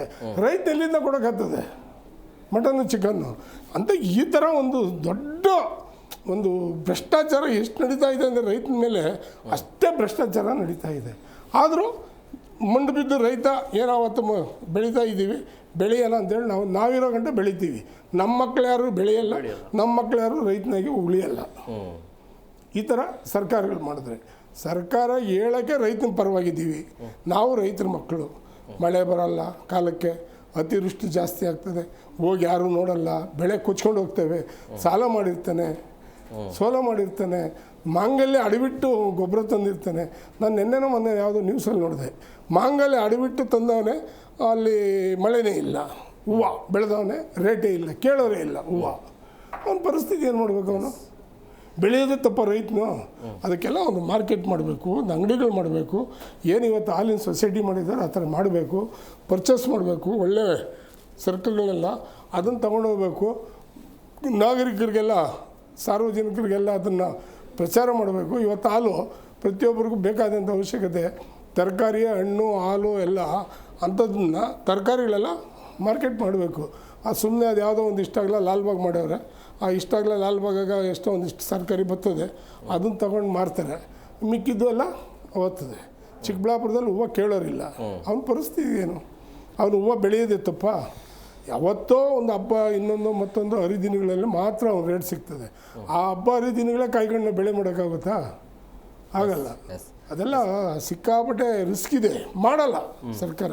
ಲಕ್ಷ್ಮಣ್ ಸರ್, ಈಗ ಈ ಮಧ್ಯಪ್ರಾಚ್ಯದ ಯುದ್ಧ ಅಂತ ಬಂದಾಗ ಸಹಜವಾಗಿ ನಿಲ್ಲುವಂಥ ಯಾವುದೇ ಲಕ್ಷಣ ಕಾಣ್ತಾ ಇಲ್ಲ. ಏನೇ ಇದ್ರೂ ಅದೇ ರೀಸನ್. ಈಗ ಯಾಕೆ ಬರ್ತಾ ಇಲ್ಲ, ಯಾಕೆ ಸಮರ್ಪಕವಾಗಿ ಬರ್ತಾ ಇಲ್ಲ ಅಂದರೆ ಯುದ್ಧ ನಡೀತಾ ಇದೆ, ಬರಬೇಕಾಗಿರುವಂಥ ಆಮದು ಸಿಗ್ತಿಲ್ಲ ಅನ್ನೋದು. ಒಂದು ವೇಳೆ ರಸಗೊಬ್ಬರ ಈ ಬಾರಿ ಸಿಕ್ಕಿಲ್ಲ ರೈತರಿಗೆ ಅಂತ ಹೇಳಿದ್ರೆ, ತಳಮಟ್ಟದಲ್ಲಿ ರೈತರಿಗೆ ಏನೆಲ್ಲ ಸಮಸ್ಯೆ ಎದುರಾಗಬಹುದು, ಬದುಕೋದು ಹೇಗೆ ಸರ್? ರೈತ ಲಾಸ್ಟಲ್ಲಿ ಯುದ್ಧ ನಿಲ್ಲುತ್ತೋ ಇಲ್ವೋ ಗೊತ್ತಿಲ್ಲ. ಇಲ್ಲಿ ಆಗಲೇ ಹೇಳ್ದಂಗೆ ಅನ್ನಕ್ಕೆ ಆಹಾರಕ್ಕೆ ಯುದ್ಧ ಸ್ಟಾರ್ಟ್ ಆಗುವಂಥ ದಿನಗಳು ಜಾಸ್ತಿ ದಿನಗಳಲ್ಲಿ ಜಾಸ್ತಿ ಆಗುತ್ತೆ. ಹಾಗೆ ಈಗ ನಾವು ರಸಗೊಬ್ಬರದ ಬಗ್ಗೆ ಮಾತಾಡೋದಾದರೆ, ನಮ್ಮ ರಾಜ್ಯದಲ್ಲಿ ಪ್ರಸ್ತುತವಾಗಿ ಬೇಡಿಕೆಗಿಂತ ಕಡಿಮೆನೇ ಪ್ರತಿ ಸರಿ ಪೂರೈಕೆ ಆಗಿರ್ತಕ್ಕಂಥದ್ದು ಆಗ್ತಾ ಇರ್ತಕ್ಕಂಥದ್ದು. ಈಗಂತೂ ಕಂಪ್ಲೀಟಾಗಿ ಅದನ್ನ ನಿಲ್ಲಿಸೇ ಬಿಟ್ಟಿದ್ದಾರೆ. DAP 1800 ರೂಪಾಯಿ ಇದೆ, ಬೂಸ್ಟು 4500 ರೂಪಾಯಿ, 5000 ರೂಪಾಯಿ ಇದೆ, 45 3000 ರೂಪಾಯಿ ಇದೆ, 99 3000 ರೂಪಾಯಿ, ಯೂರಿಯಾ ಗೊಬ್ಬರ 300 ರೂಪಾಯಿ 400 ರೂಪಾಯಿ ಇದೆ. ಇಷ್ಟೆಲ್ಲ ಬೆಲೆ ಜಾಸ್ತಿ ಇದ್ರೂ ಸಮೇತ ಪೂರೈಕೆ ಇಲ್ಲ. ರಸಗೊಬ್ಬರ ಸಮಯಕ್ಕೆ ಸರಿಯಾಗಿ ಸಿಗ್ತಾ ಇಲ್ಲ. ರೈತರು ಇವತ್ತಿನ ದಿನ ಬೆಳೆ ಬೆಳಿಬೇಕು ಅಂತಂದರೆ ನೀವು ವ್ಯವಸ್ಥಿತವಾಗಿ ಸರ್ಕಾರಗಳು ಅವ್ರಿಗೆ ಏನು ಕೊಡಬೇಕು ಅದನ್ನು ಕಾಲಕ್ಕೆ ಕೊಟ್ಟಾಗ ಸಮೇತ ಇವತ್ತು ರೈತರು ವ್ಯವಸಾಯ ಕ್ಷೇತ್ರದಲ್ಲಿ ಉಳ್ಕೊಳ್ಳೋಕ್ಕಾಗ್ತದೆ. ಭಾಳ ಮುಖ್ಯವಾಗಿ ಇವತ್ತು ನಾವು ಗಮನಿಸೋದಾದರೆ ವ್ಯವಸಾಯದ ಭೂಮಿಗಳೆಲ್ಲ ಇವತ್ತು ಇಂಡಸ್ಟ್ರಿಯಲ್ಗಳಿಗೆ ಬಲಿಯಾಗ್ಬಿಟ್ಟಿದ್ದಾವೆ. ದಿನೇ ದಿನೇ ದಿನೇ ದಿನೇ ದಿನೇ ಇವತ್ತಿನ ದಿನ ವ್ಯವಸಾಯದಿಂದ ರೈತರು ದೂರ ಉಳ್ಕೊಂಡ್ಬಿಟ್ಟಿದ್ದಾರೆ. ಇವತ್ತು ಆರ್ಗ್ಯಾನಿಕ್ ಪ್ರಾಡಕ್ಟ್ಸ್ ಇರ್ಬೋದು ಮತ್ತು ಸಾಕಷ್ಟು ಬೇರೆ ಬೇರೆ ಕಾರ್ಪೊರೇಟ್ ಕಂಪನಿಗಳು ಇವತ್ತಿನ ದಿನ ನೇರವಾಗಿ ಆಹಾರ ಒಂದು ಉತ್ಪಾದನೆಯ ಮೇಲೆ ಹಿಡಿತವನ್ನು ಸಾಧಿಸುವಂಥ ನಿಟ್ಟಿನಲ್ಲಿ ಈಗಾಗಲೇ ಅವರು ಮಾರ್ಕೆಟಿಗೆ ಬಂದುಬಿಟ್ಟಿದ್ದಾರೆ. ರೈತರು ವ್ಯವಸಾಯ ಕ್ಷೇತ್ರದಿಂದ ಸಾಕಷ್ಟು ದೂರ ಉಳ್ಕೊಬಿಟ್ಟಿದ್ದಾರೆ. ಹೇಳ್ದಂಗೆ ಹಿರಿಯರು ಯಾರ್ಯಾರು ಇದ್ದಾರೆ ಇವತ್ತಿನ ಅವರು ಮಾತ್ರನೇ, ಬೇರೆ ಅವ್ರಿಗೆ ಕಾಯಕ ಗೊತ್ತಿಲ್ಲ.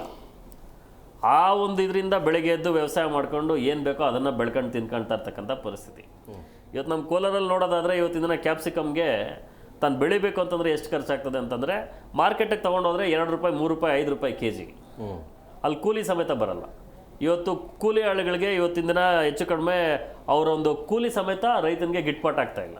ಈ ಥರ ಸಂದರ್ಭದಲ್ಲಿ ಸರ್ಕಾರ ಒಬ್ಬ ರೈತರು ನಾವು ತೋಟಕ್ಕೆ ಹೋಗಿದ್ವಿ, ಅಲ್ಲಿ ರೈತ ಬೆಳೆದ್ಬಿಟ್ಟಿದ್ದಾನೆ, ಅಲ್ಲಿ ಆ ಬೆಲೆ 2 ರೂಪಾಯಿ 3 ರೂಪಾಯಿ ಕೆಜಿ ಇರೋದ್ರಿಂದ ಇವನ್ನೆಲ್ಲ ತಗೊಂಡೋದ್ರು ಮಾರ್ಕೆಟಿಗೆ ಕೊಟ್ಟರೆ ಅಲ್ಲಿ ಕೂಲಿ ಸಮೇತ ಬರ್ದೇ ಇರೋಂಥ ಪರಿಸ್ಥಿತಿ. ಅವ್ರಿಗೆ ಗೊತ್ತಿಲ್ಲ ಈ ಸರ್ಕಾರ ಕೇಳಬೇಕಾ, ನಾವು ಯಾವ ಇಲಾಖೆಗೆ ಹೋಗ್ಬೇಕು, ಏನು ಮಾಡಬೇಕು ಇದಕ್ಕೆ ಅನ್ನೋಂತಹ ಪರಿಹಾರ ಸಮೇತ ಆ ಒಂದು ಸ್ಪಷ್ಟ ಮಾಹಿತಿ ರೈತರಿಗಿಲ್ಲ. ಇನ್ಯಾವ ಪುರುಷಾರ್ಥಕ್ಕೋಸ್ಕರ ಈ ಒಂದು ಇದಕ್ಕೆ ಕೃಷಿ ಇಲಾಖೆ, ಅದಕ್ಕೊಬ್ಬರು ಸಚಿವರು, ಅವರಿಗೆ ನಮ್ಮ ರಾಜ್ಯದ ಜನ ಅವ್ರಿಗೆ ಬೇಕಾಗಿರ್ತಕ್ಕಂಥ ಎಲ್ಲ ಸವಲತ್ತುಗಳು, ಕೃಷಿ ಸಚಿವರನ್ನ ನೀವು ನೋಡಬೇಕು ಅಂತಂದರೆ ಇವತ್ತಿನ ದಿನಕ್ಕೆ ಸಾಕಷ್ಟು ಅವ್ರಿಗೇನು ಅಪಾಯಿಂಟ್ಮೆಂಟ್ಗಳು ತಗೊಂಡೋಗಿ ನೋಡಬೇಕಾಗಿರ್ತಕ್ಕಂಥ ಪರಿಸ್ಥಿತಿ. ರೈತನಿಗೆ ಇವತ್ತಿನ ದಿನ ಏನು ಬೆಳೆದಿದ್ದಾನೆ ಅದಕ್ಕೆ ಬೆಲೆ ಏನು ಅವ್ನಿಗೆ ಗೊತ್ತೇ ಇಲ್ಲ. ಇನ್ನು ಯಾವ ಇದಕ್ಕೋಸ್ಕರ ಇವತ್ತಿನ ದಿನ ರೈತರು ಕೃಷಿ ಕ್ಷೇತ್ರದಲ್ಲಿ ಉಳ್ಕೋಬೇಕು? ಇದೇ ರೀತಿ ಆಗೋಗ್ಬಿಟ್ರೆ ಮುಂದಕ್ಕೆ ತನ್ನ ಮಕ್ಕಳು ಯಾವ ಇದನ್ನೆಲ್ಲ ತಂದೆ ತಾಯಿ ಪಟ್ಟಿರ್ತಕ್ಕಂಥ ಕಷ್ಟ ನೋಡ್ಬಿಟ್ಟು ಹೆಂಗೆ ಕೃಷಿ ಕ್ಷೇತ್ರಕ್ಕೆ ಬರ್ತಾರೆ?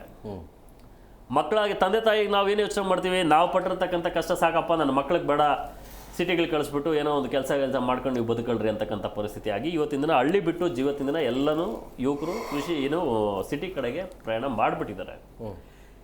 ಇನ್ನೂ ಇವರೇನು ಈ ಥರ ರೈತರ ಬಗ್ಗೆ ಅಸಡ್ಡೆ ತೋರಿಸ್ಕೊಂಡು ಬರ್ತಾ ಇರೋದಾದರೆ ರಾಜ್ಯ ಸರ್ಕಾರಗಳು ಮುಂದೊಂದು ದಿನ ಆಹಾರ ಬೆಳೀತಕ್ಕಂಥವ್ರ ಸಂಖ್ಯೆ 100% ಕಡಿಮೆ ಆಗ್ತದೆ. ಆವತ್ತು ಅಲ್ಲೆಲ್ಲೋ ಯುದ್ಧ ನಿಲ್ಬೋದು, ಆಗ ಇಲ್ಲಿ ಯುದ್ಧ ಸ್ಟಾರ್ಟ್ ಆಗುತ್ತೆ ಆಹಾರಕ್ಕೋಸ್ಕರ. ಆ ಒಂದು ಇದನ್ನು ಕಾಳಜಿ ಇರ್ತಕ್ಕಂಥವ್ರು ಆಗಲೇ ಅಣ್ಣ ಹೇಳ್ತಿದ್ದಂಗೆ ಇವತ್ತಿನ ದಿನ ಏನು ಬೆಳಿಬೇಕು, ಮಣ್ಣಿನ ಪರೀಕ್ಷೆ ಯಾವ ಕಾಲಕ್ಕಾಗಬೇಕು, ಇಲ್ಲಿ ಯಾವ ಒಂದು ರಸಗೊಬ್ಬರ ಆಗಬೇಕು. ಸರ್, ರಸಗೊಬ್ಬರಗಳ ಒಂದು ಕಲಬೆರಕೆಯಿಂದ ಎಷ್ಟೋ ಜನ ರೈತರು ಆತ್ಮಹತ್ಯೆ ಮಾಡ್ಕೊಬಿಟ್ಟಿದ್ದಾರೆ. ನಾವು ಮತ್ತೆ ಹೋಗಿ ಅಂಗಡಿಗಳಲ್ಲಿ ಕೇಳಿದ್ರೆ ಇಲ್ಲ, ಅವರು ಅದನ್ನು ವಾದ ಮಾಡ್ತಾರೆ. ಅದಕ್ಕೋಸ್ಕರ ಗಲಾಟೆಗಳಾಗಿದೆ. ನಮ್ಮ ಹಕ್ಕು, ರೈತರ ಹಕ್ಕುಗಳನ್ನ ಕೇಳಕ್ಕೆ ನಾವೇನೋ ಒಂದು ಹೋರಾಟ ಮಾಡ್ತೀವಿ. ಮೇನು ರಸಗೊಬ್ಬರ, ಕೀಟನಾಶಕ, ಕಳಪೆ ಬೀಜ, ಇವು 3 ನಿಲ್ಬೇಕು ಸರ್. ನಾವು ಅದನ್ನು ಕೇಳಕ್ಕೆ ಏನಾದರೂ ಒಂದು ರಸ್ತೆಗಿಳಿದ್ರೆ ನಾವು ಒಂದು ದುಷ್ಕರ್ಮಿಗಳ ರೀತಿಯಲ್ಲಿ ನಮ್ಮ ಮೇಲೆ ಕೇಸುಗಳನ್ನ ಹಾಕೊಂಡು, ಅಲ್ಲ ದುಷ್ಕರ್ಮಿಗಳಲ್ಲ, ನಾವು ಗುಂಡಾಗಳು, ನಾವು ಭಯೋತ್ಪಾದಕರು. ಈ ಕರ್ನಾಟಕ ಪೊಲೀಸು ನಮ್ಮನ್ನ ಭಯೋತ್ಪಾದಕರು ಮಾಡ್ಬಿಟ್ಟದೆ. ನಾವು ಕೇಳಕ್ ಹೋದ್ರೆ ನ್ಯಾಯ, ನಾವು ನ್ಯಾಯ ಕೇಳೋದು ತಪ್ಪ ಕರ್ನಾಟಕದ ಪೊಲೀಸರ ಮೇಲೆ. ನಾವು ಮೊನ್ನೆ ಯಾವುದೋ ಸ್ಟ್ರೈಕ್ ಮಾಡಿದ್ದೀವಿ, ನಮ್ಮ ಮೇಲೆ 6 ಜನ ಮೇಲೆ FIR ಮಾಡಿದ್ದಾರೆ. ಸಮಸ್ಯೆ ಕೇಳಿದ್ರೆ ಸಮಸ್ಯೆ ಕೇಳಬಾರ್ದು.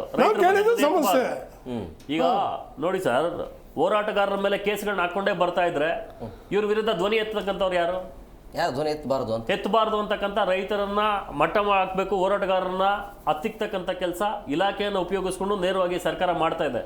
ಬಹಳ ಮುಖ್ಯವಾಗಿ ರಾಜ್ಯದ ಮಾನ್ಯ ಮುಖ್ಯಮಂತ್ರಿಗಳು ಇದನ್ನು ಗಮನಿಸಬೇಕು.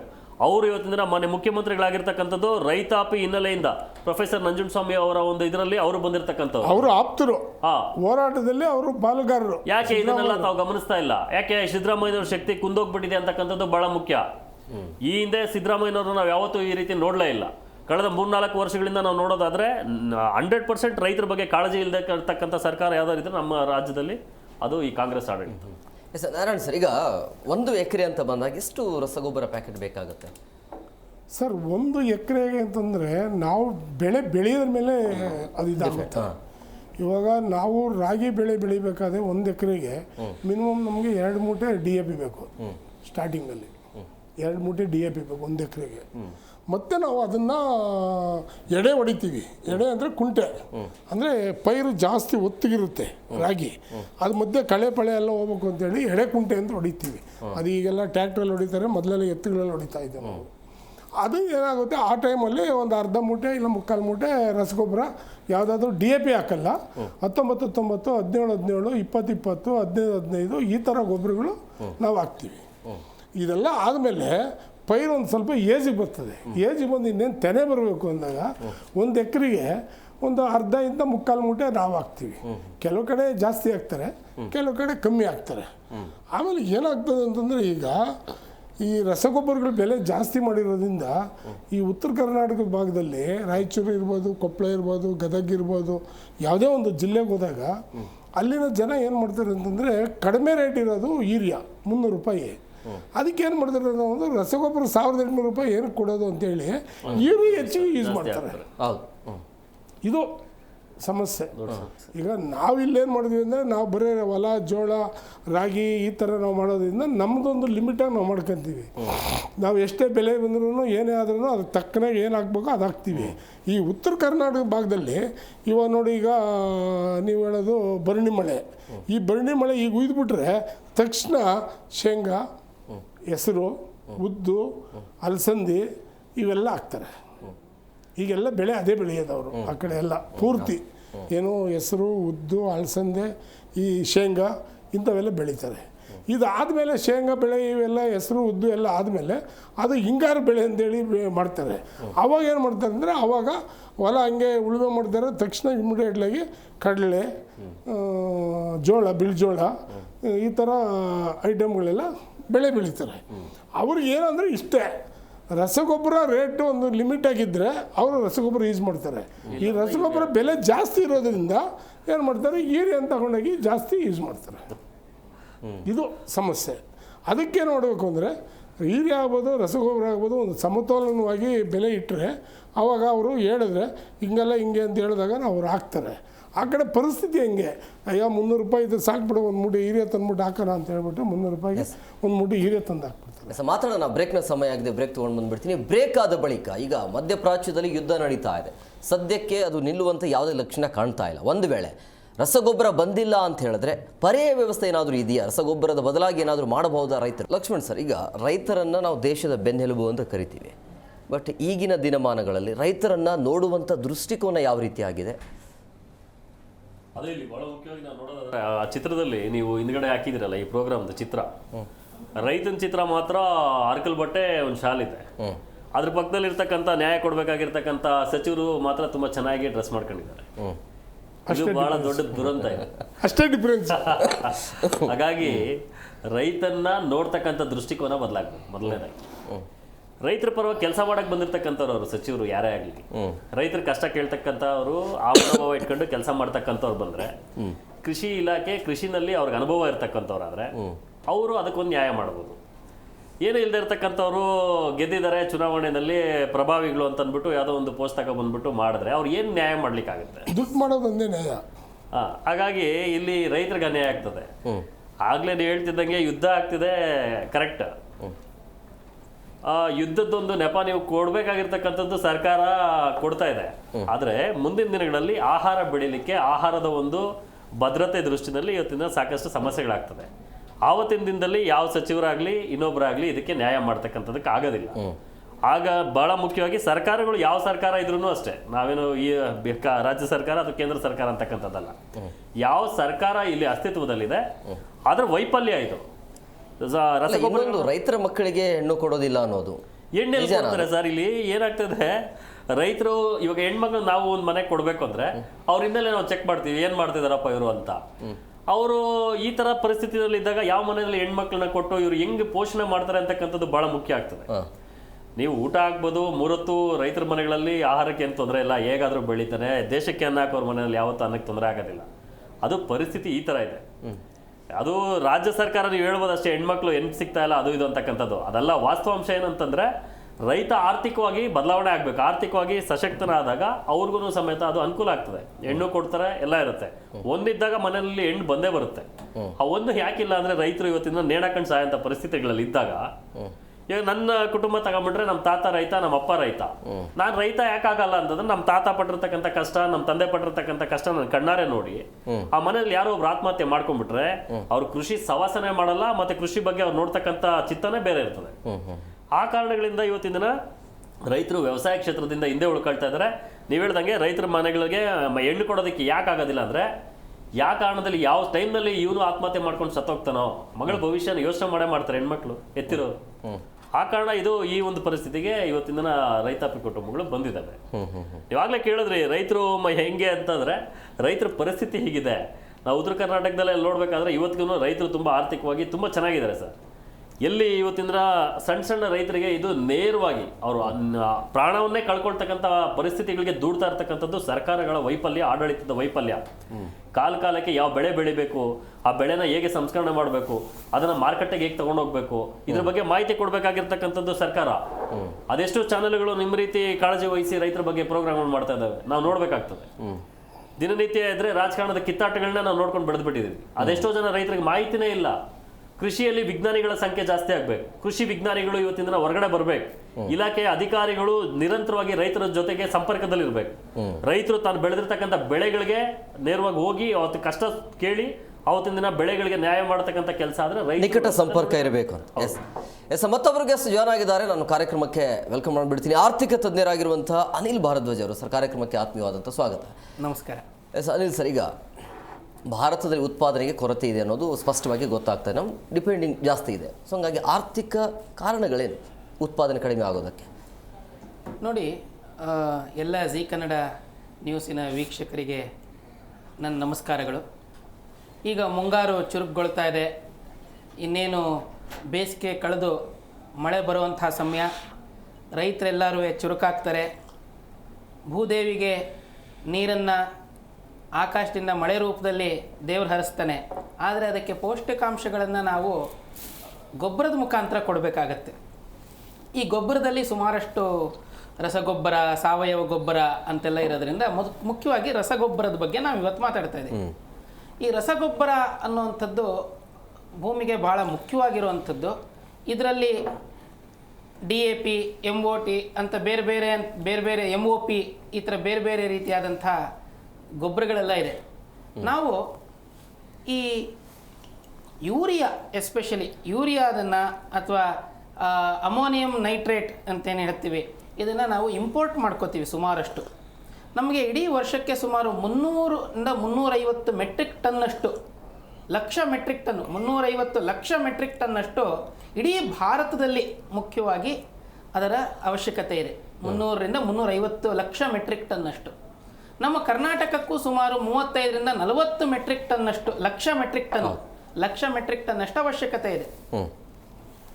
ಇದನ್ನು ನಾವು ಸುಮಾರು ಎಷ್ಟೊಂದು ವಿಚಾರಗಳನ್ನು ನಾವು ನಮ್ಮ ದೇಶದಲ್ಲೇ ಉತ್ಪಾದನೆ ಮಾಡಿಕೊಳ್ಳುವಂಥ, ಆತ್ಮನಿರ್ಭರ ಆಗುವಂಥ ದಾರಿನಲ್ಲಿ ನಾವಿದ್ರೂ ಗಲ್ಫ್ ಕಂಟ್ರಿಗಳಿಂದ, ಎಸ್ಪೆಷಲಿ ನಾವು ಈ ಕಡೆ ಏನು ಕತಾರಿದೆ, ಕತಾರಿಂದ ಸುಮಾರಷ್ಟು ರಸಗೊಬ್ಬರವನ್ನು, ಅದಕ್ಕೆ ಬೇಕಾಗಿರುವಂಥ ಯೂರಿಯಾಗಳನ್ನು ತರಿಸ್ಕೋತೀವಿ. ಮತ್ತು ಯೂರಿಯಾ ಬರೀ ರಸಗೊಬ್ಬರಕ್ಕೆ ಮಾತ್ರ ಉಪಯೋಗಿಸೋದಾ? ಅಲ್ಲ, ಯೂರಿಯಾನ ಕ್ಯಾಟಲ್ ಫೀಡಾಗೂ ಉಪಯೋಗಿಸ್ತಾರೆ, ಗೋವಿನ ಆಹಾರವಾಗಿ. ಆಮೇಲೆ ಆ್ಯಡ್ ಬ್ಲೂ ಅಂತ ನಾವೇನು ಇವಾಗೆಲ್ಲ ಹೈವೇಗಳಲ್ಲಿ ನೋಡ್ತೀವಿ, ಆ ನೈಟ್ರೋಜನ್ ಎಫೆಕ್ಟನ್ನು ಕಮ್ಮಿ ಮಾಡೋದಕ್ಕೆ ಯೂರಿಯಾದನ್ನು ಉಪಯೋಗಿಸ್ತಾರೆ. ಸೊ ಯೂರಿಯಾ ಅನ್ನುವಂಥದ್ದು ಒಂದು ದೊಡ್ಡ ಮಾಫಿಯಾಗೆ ಒಳಗಾಗಿರುವಂಥ ಒಂದು ವಸ್ತು. ಈ ಮಾಫಿಯಾನ ಸರ್ಕಾರಗಳು ದೂರ ಮಾಡದಿದ್ದೇ ಆದರೆ ರಾಜ್ಯ ಸರ್ಕಾರಕ್ಕಾಗಲಿ ಕೇಂದ್ರ ಸರ್ಕಾರಕ್ಕಾಗಲಿ ರೈತರಿಗೆ ಯೂರಿಯಾವನ್ನು ಸರಿಯಾದ ಸಮಯಕ್ಕೆ ಸರಿಯಾದ ರೀತಿಯಲ್ಲಿ ಕೊಡೋದನ್ನು ಯಾರೂ ತಪ್ಪಿಸೋಕ್ಕೆ ಸಾಧ್ಯ ಇಲ್ಲ. ಇದನ್ನು ರೈತರು ಪ್ರಾಯಶಃ ನನ್ನ ಮಾತನ್ನು ಒಪ್ಪಬಹುದು. 2014 ನಾನು ಯಾಕೆ 2014 ಅಂತಲೂ ಹೇಳ್ತೀನಿ. ಇದು ಕಾಂಗ್ರೆಸ್ಸು BJP ಅಂತ ಅಲ್ಲ. 2014 ತನಕ ಕೇಂದ್ರ ಸರ್ಕಾರದಲ್ಲಿ ಬೇರೆ ಸರ್ಕಾರಗಳಿತ್ತು. 14ರಿಂದ BJP ಬಂತು, ಅಲ್ಲಿಂದ 13 ವರ್ಷ ಚೆನ್ನಾಗಿದೆ ಅನ್ನೋದನ್ನು ಬಿಟ್ಟು 2014 ತನಕ ನಾವು ನೋಡಿದ್ರೆ ರೈತರುಗಳು ಇಲ್ಲೇ ಇದ್ದಾರೆ. ಪಕ್ಷಾತೀತವಾಗಿ ಮಾತಾಡೋಣ. ಗೊಬ್ಬರವನ್ನು ಹಂಚಿಕೆ ಮಾಡಬೇಕಾದ್ರೆ ಲಾಠಿ ಚಾರ್ಜ್ಗಳಾಗೋದು. ಹೌದಾ? ನಾವು ಸುಮಾರಷ್ಟು ಕಾರ್ಯಕ್ರಮಗಳು ನೀವು ಮಾಡಿರ್ತೀರಿ. ಲಾಠಿ ಚಾರ್ಜ್ಗಳಾಗೋದು ಬೆಳಗಿನ ಜಾವ 2 ಗಂಟೆ 3 ಗಂಟೆ ಅಥವಾ 2-3 ದಿವಸಗಳು ನಿಂತ್ಕೊಂಡ್ರೂ ಗೊಬ್ಬರಗಳು ಸಿಗ್ತಾ ಇರಲಿಲ್ಲ. ಆದರೆ ಅನಂತಕುಮಾರ್ ಅವರು, ಮುಖ್ಯವಾಗಿ ಅನಂತಕುಮಾರ್ ಅವರು ಈ ಯೂರಿಯಾಗೆ ನೀಮ್ ಕೋಟಿಂಗ್ ಮಾಡೋದ್ರಿಂದ ಬೇವು ಲೇಪಿತ ಯೂರಿಯಾ ಅಂತ ಏನು ಕರಿತೀವಿ, ನೀಮ್ ಕೋಟೆಡ್ ಯೂರಿಯಾ ಬಂದಾಗ್ಲಿಂದ ಇದೊಂದು ಸ್ವಲ್ಪ ಕಮ್ಮಿ ಆಯಿತು ಅನ್ನುವಂಥದ್ದು ಎಲ್ರಿಗೂ ಗೊತ್ತಿರುವಂತಹ ವಿಚಾರ.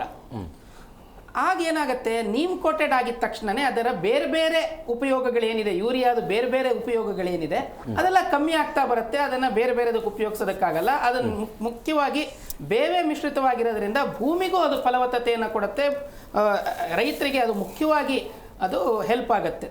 ಸೊ ಈ ರೀತಿಯಾಗಿ ಒಂದು ಸರ್ಕಾರ ಹೇಗೆ ಯೋಚನೆ ಮಾಡಬೇಕು ಅಂದರೆ, ಈ ಮಾಫಿಯಾಗಳನ್ನು ಫಸ್ಟು ದೂರ ಮಾಡಬೇಕು.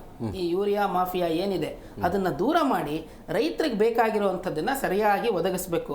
ಕೇಂದ್ರ ಸರ್ಕಾರ ಕೊಡ್ತಿಲ್ಲ, ಇಲ್ಲ ನಮ್ಮ ಹತ್ರ ದಾಸ್ತಾನಿನ ಕೊರತೆ ಇದೆ, ಅವೆಲ್ಲನೂ ಹೇಳಿದೆ. ಇರೋಷ್ಟನ್ನು ಸರಿಯಾಗಿ ಹಂಚಿಕೆ ಮಾಡಿದ್ರೆ, ಸಹಕಾರ ಸಂಘಗಳನ್ನು ಸರಿಯಾದ ರೀತಿಯಲ್ಲಿ ಉಪಯೋಗಿಸ್ಕೊಂಡ್ರೆ, ಯಾಕೆ ಅಂದರೆ ರಾಜಕಾರಣಿಗಳೇ ಸಹಕಾರ ಸಂಘಗಳಲ್ಲೂ ಇರುವಂಥದ್ದು. ಸಹಕಾರ ಸಂಘದ ಮುಖ್ಯ ಪೂರ್ವ ಸಿದ್ಧತೆ ಇಲ್ಲದೆ ಇರೋದು ಅಥವಾ ವಿತರಣಾ ವ್ಯವಸ್ಥೆಯಲ್ಲಿ ಎರಡೂ ತೊಂದರೆ.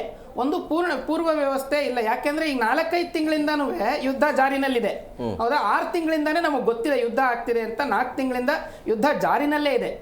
ಇಷ್ಟೊತ್ತಿಗೆ ಪರ್ಯಾಯ ವ್ಯವಸ್ಥೆ ಆಗಬೇಕಾಗಿತ್ತು, ಗೊತ್ತಿತ್ತು ನಮಗೆ ಯೂರಿಯಾ ಪ್ರಾಬ್ಲಮ್ ಆಗತ್ತೆ ಅಂತ. ಮತ್ತೆ ಅದು ಯುದ್ಧ ಸರಿಯಾದ ಸಮಯಕ್ಕೆ ಆಗಿದೆ. ನಮಗೆ ಸರಿಯಾದ ಎಲ್ಲಾ ಕ್ರಮಗಳನ್ನು ತಗೊಳ್ಳುವಂತ ಒಂದಷ್ಟು ಮೋದಿಗೂ ಕೂಡ ಗೊತ್ತಿದೆ. ಮೋದಿ ಹೋಗಿ ಬಂದಾದ ನಂತರ ಯುದ್ಧ ಆಗಿರೋದು. ಅದನ್ನು ಮೋದಿ ಗೊತ್ತಿತ್ತಾ ಗೊತ್ತಿಲ್ವಾ ಅದು ಎರಡನೇ ವಿಚಾರ. ನಾವು ಅದಕ್ಕೆ ಹೋಗದೆ, ಆದರೆ 6 ತಿಂಗಳಿಂದನೂ ಎಲ್ರಿಗೂ ಗೊತ್ತು ಯುದ್ಧದ ಕಾರ್ಮೋಡ ಇತ್ತು. 4 ತಿಂಗಳಿಂದ ಯುದ್ಧ ಆಗ್ತಿದೆ. ಇದೇ ರೀತಿ ಮುಂದುವರೆದ್ರೆ ಗೊಬ್ಬರಕ್ಕೆ ತೊಂದರೆ ಆಗತ್ತೆ ಅಂತ ಗೊತ್ತಿತ್ತಲ್ವಾ? ಕೇಂದ್ರ ಸರ್ಕಾರನೂ ಸರಿಯಾದಂಥ ರೀತಿಯಲ್ಲಿ ಅದಕ್ಕೆ ರೆಡಿ ಮಾಡ್ಕೋಬೇಕು. ರಾಜ್ಯ ಸರ್ಕಾರನೂ ಅದನ್ನು ಎಲ್ಲೆಲ್ಲಿದೆ, ಅದರ ಕಳ್ಳ ದಾಸ್ತಾನು ಎಲ್ಲೆಲ್ಲಿ ಆಗ್ತಾ ಇದೆ ಅದನ್ನು ತಪ್ಪಿಸಿದ್ರೆ, ಕೇಂದ್ರ ಸರ್ಕಾರ ರಾಜ್ಯ ಸರ್ಕಾರಗಳ ಜೊತೆಗೆ ಸೇರಿ ಆ ಕಳ್ಳ ದಾಸ್ತಾನುಗಳನ್ನು ತಪ್ಪಿಸಿ ವಿತರಣಾ ವ್ಯವಸ್ಥೆಯನ್ನು ಸರಿಯಾಗಿ ಸಹಕಾರ ಸಂಘಗಳ ಮುಖಾಂತರ, ಪ್ರಾಥಮಿಕ ಪತ್ತಿನ ಕೃಷಿ ಸಹಕಾರಿ ಸಂಘಗಳೇನಿದೆ ಅದರ ಮುಖಾಂತರ ಅದನ್ನು ಕರೆಕ್ಟಾದಂಥ ವಿತರಣಾ ಪ್ರೋಸೆಸ್ ಮಾಡ್ತು ಅಂತಂದರೆ ನನ್ನ ಪ್ರಕಾರ ತೊಂದರೆ ಆಗಲ್ಲ. ಎಸ್ ನಾರಾಯಣ್ ಸರ್, ಈಗ ರಸಗೊಬ್ಬರ ಬದಲಾಗಿ ಪರ್ಯಾಯ ವ್ಯವಸ್ಥೆ ಏನು ಮಾಡಬಹುದು ರೈತರು? ಅಲ್ಲ, ಈ ಪರ್ಯಾಯ ವ್ಯವಸ್ಥೆ ಅಂತಂದರೆ ಈಗ ನಮಗೆ ನಮ್ಮ ಆರ್ಥಿಕ ತಜ್ಞರು ಹೇಳಿದ್ರು ಯೂರಿಯಾ ಕಾಳಸಂತೆಯಲ್ಲಿ ಇದಾಯಿತು ಅಂತೇಳ್ಬಿಟ್ಟು, ಆದರೆ ಗೋವಿನ ಇದಕ್ಕೆಲ್ಲ ಉಪಯೋಗಿಸ್ತಾರೆ ಅಂತ. ಆದರೆ ಕೇಂದ್ರ ಸರ್ಕಾರ ಏನು ಮಾಡ್ತು ಅಂದರೆ 2024ರಿಂದ ಮುಂಚೆನೇ ನಿಮ್ ಕೇಕು ಅಂದರೆ ಬೇವಿನ ಒಂದು ಲೇಪಿತ ಯೂರಿಯಾ ಮಾಡ್ತು. ಆ ಯೂರಿಯಾ ಏನಕ್ಕೂ ಉಪಯೋಗಿಸೋಕ್ಕಾಗಲ್ಲ. ಏನೋ ದನಗಳ ಮೇವಿಗೂ ಉಪಯೋಗಿಸೋಕ್ಕಾಗಲ್ಲ, ಫೀಲ್ಡ್ ಫ್ಯಾಕ್ಟ್ರಿಗೂ ಉಪಯೋಗಿಸೋಕ್ಕಾಗಲ್ಲ, ಏನಕ್ಕೂ ಉಪಯೋಗಿಸೋಕ್ಕಾಗಲ್ಲ. ಆದ್ರೂ ನಮಗೆ ಯೂರಿಯಾ ಸಿಗ್ತಾ ಇಲ್ಲ. ಈ ವರ್ಷ ನಮ್ಗೆ ಯೂರಿಯಾ ಪ್ರಾಬ್ಲಮ್ ಆಗಿಲ್ಲ. 2024ರಲ್ಲೂ ಯೂರಿಯಾ ಪ್ರಾಬ್ಲಮ್ ಇತ್ತು, 2025ರಲ್ಲೂ ಯೂರಿಯಾ ಪ್ರಾಬ್ಲಮ್ ಇತ್ತು. 2025ರಲ್ಲಿ ನನಗೆ 5 ಮೂಟೆ ಯೂರಿಯಾ ಗೊಬ್ಬರ ಬೇಕಾಗಿದ್ದಕ್ಕೆ ನಾನು ದೊಡ್ಡಬಳ್ಳಾಪುರ, ಗೋರಿಬಿದ್ಲೂರು ಎಲ್ಲ ತಿರುಗಿ ಎಲ್ಲಿ ಲೋಡ್ ಬಂದಿರ್ತದೋ ಅಲ್ಲಿ ವಿಚಾರಿಸ್ಕೊಂಡು ಅಲ್ಲೋಗಿ 5 ಮೂಟೆ ಆಧಾರ್ ಕಾರ್ಡ್ ಕೊಟ್ಬಿಟ್ಟು 5 ಮೂಟೆ ನಾನು ಗೊಬ್ಬರ ತೊಗೊಂಡೋಗಿದ್ದೀನಿ. ನಾನೇ ತೊಗೊಂಡೋಗಿದ್ದೀನಿ ಎಲ್ಲ ಕಡೆ ತಿರುಗಿ. ಈಗ ಸೊಸೈಟಿಗಳು ಅಂತ ಹೇಳಿದ್ರು, ಏನೋ ರೈತ ಸಹಕಾರ ಸಂಘಗಳಿಗೆ ಇಂಡೆಂಟೇ ಕೊಡಲ್ಲ. ಇದು ದೊಡ್ಡ ಸಮಸ್ಯೆ. ಈಗ ನಮ್ಮಲ್ಲಿ ನಮ್ಮ ವ್ಯಾಪ್ತಿಯಲ್ಲಿ RSS ಬ್ಯಾಂಕ್ ಇದೆ. RSS ಗೊಬ್ಬರನೂ ಮಾರ್ತಾರೆ, ರೇಷನ್ನು ಮಾರ್ತಾರೆ, ಅವ್ರು ಸಂಬಂಧಪಟ್ಟ ಇಲಾಖೆಯಲ್ಲಿ ವ್ಯವಹಾರಗಳು ಮಾಡ್ತಾರೆ, ಎಲ್ಲ ಮಾಡ್ತಾರೆ. ಆದರೆ ನಮ್ಮ ಸೊಸೈಟಿಯಲ್ಲೇ ನಮಗೆ ಗೊಬ್ಬರ ಇಲ್ಲ, ಯೂರಿಯಾ. ಇವತ್ತು ಈ ಪರಿಸ್ಥಿತಿಗಳು ನಮ್ಮ MDನೇ ಸರ್ ಏನು ಸರ್ ಯೂರಿಯಾ ಬಂದಿಲ್ಲ, ಯೂರಿಯಾ ಬೇಕಲ್ಲ ಸರ್ ನಮಗೆ ಅಂತ ಹೇಳ್ಬಿಟ್ಟು, ಅದೇ ನಾನು ಆಗಲೇ ಹೇಳಿದ್ನಲ್ಲ, ನಾವು ಉಪಯೋಗಿಸೋದು ಜೋಳದ ತೆನೆ ಬರೋವಾಗ, ರಾಗಿ ತೆನೆ ಬರೋವಾಗ ಯೂರಿಯಾ ಉಪಯೋಗಿಸೋದು. ಬೇರೆ ಟೈಮಲ್ಲಿ ನಾವು ಉಪಯೋಗಿಸಲ್ಲ. ನಮ್ಮ ಏನು ಬೆಂಗಳೂರು ನಗರ, ಗ್ರಾಮಾಂತರ, ಈ ಸುತ್ತಮುತ್ತ ಗೋರಿಬಿದ್ಲೂರು, ಈ ಸುತ್ತಮುತ್ತ ಎಲ್ಲ.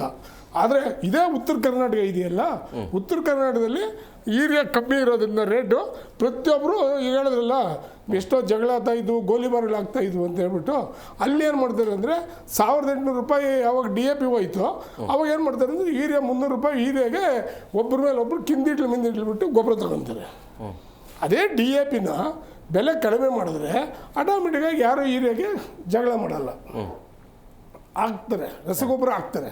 ಈ ರಸಗೊಬ್ಬರ ಬೆಲೆ ಜಾಸ್ತಿ ಆದಾಗ ಏನು ಮಾಡ್ತಾರೆ, ಯೂರಿಯಾಗೆ ಹೋಗಿ ಎಲ್ಲ ಬೀಳ್ತಾರೆ ಅಲ್ಲಿ. ಈಗ ಹಿಂದೆ ಯಡಿಯೂರಪ್ಪನ ಕಾಲದಲ್ಲಿ ಅದು ಯಾರು ಬೆಳೆಗಳಿಗೆ ಮತ್ತೆ ಭೂಮಿಗೆ ಏನು ಎಫೆಕ್ಟ್ ಆಗಲ್ವಾ ಅತಿ ಹೆಚ್ಚಾಗಿ ರಸಗೊಬ್ಬರ ಯೂಸ್ ಮಾಡೋದು ಯೂರಿಯಾ ಅಂತ ಹಾಕುವಾಗ? ಅದು ಅವಶ್ಯಕತೆ ಇಲ್ಲ ಸರ್.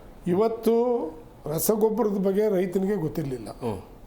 ರಸಗೊಬ್ಬರ ಹಾಕದಿರ ತಿಪ್ಪೆ ಗೊಬ್ಬರ ಹಾಕ್ಕೊಂಡು ಕೆರೆಯಲ್ಲಿ ಮಣ್ಣು ನೋಡ್ಕೊಂಡು ಕುಂಟೆಯಲ್ಲಿ ಮಣ್ಣು ನೋಡ್ಕೊಂಡು ಗೊಬ್ಬರ ಹೊಲ ಮಾಡ್ತಾಯಿದ್ರು.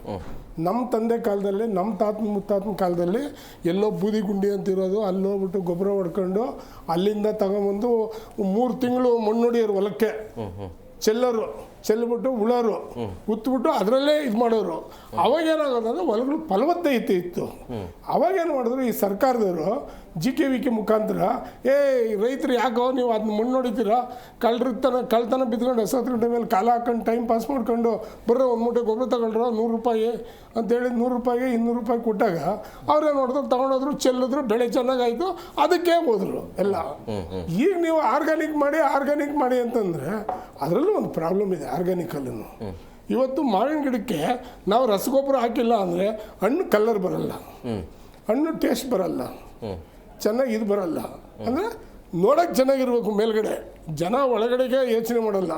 ಒಳಗಡೆ ಹುಳ ಬಿದ್ದಿರಲಿ, ಅದು ಏನೇ ಹಾಳಾಗೋಗಿರಲಿ, ಮೇಲ್ಗಡೆ ಶೈನಿಂಗ್ ಹೆಂಗಿರ್ಬೇಕಂದ್ರೆ ಮೇಲ್ಗಡೆ ಎಲ್ಲ ತಳುಕು, ಒಳಗಡೆ ಎಲ್ಲ ಉಲ್ಕು ಅಂತ ಹೇಳ್ತಾರೆ ಒಂದು ಗಾದೆ ಮಾತು.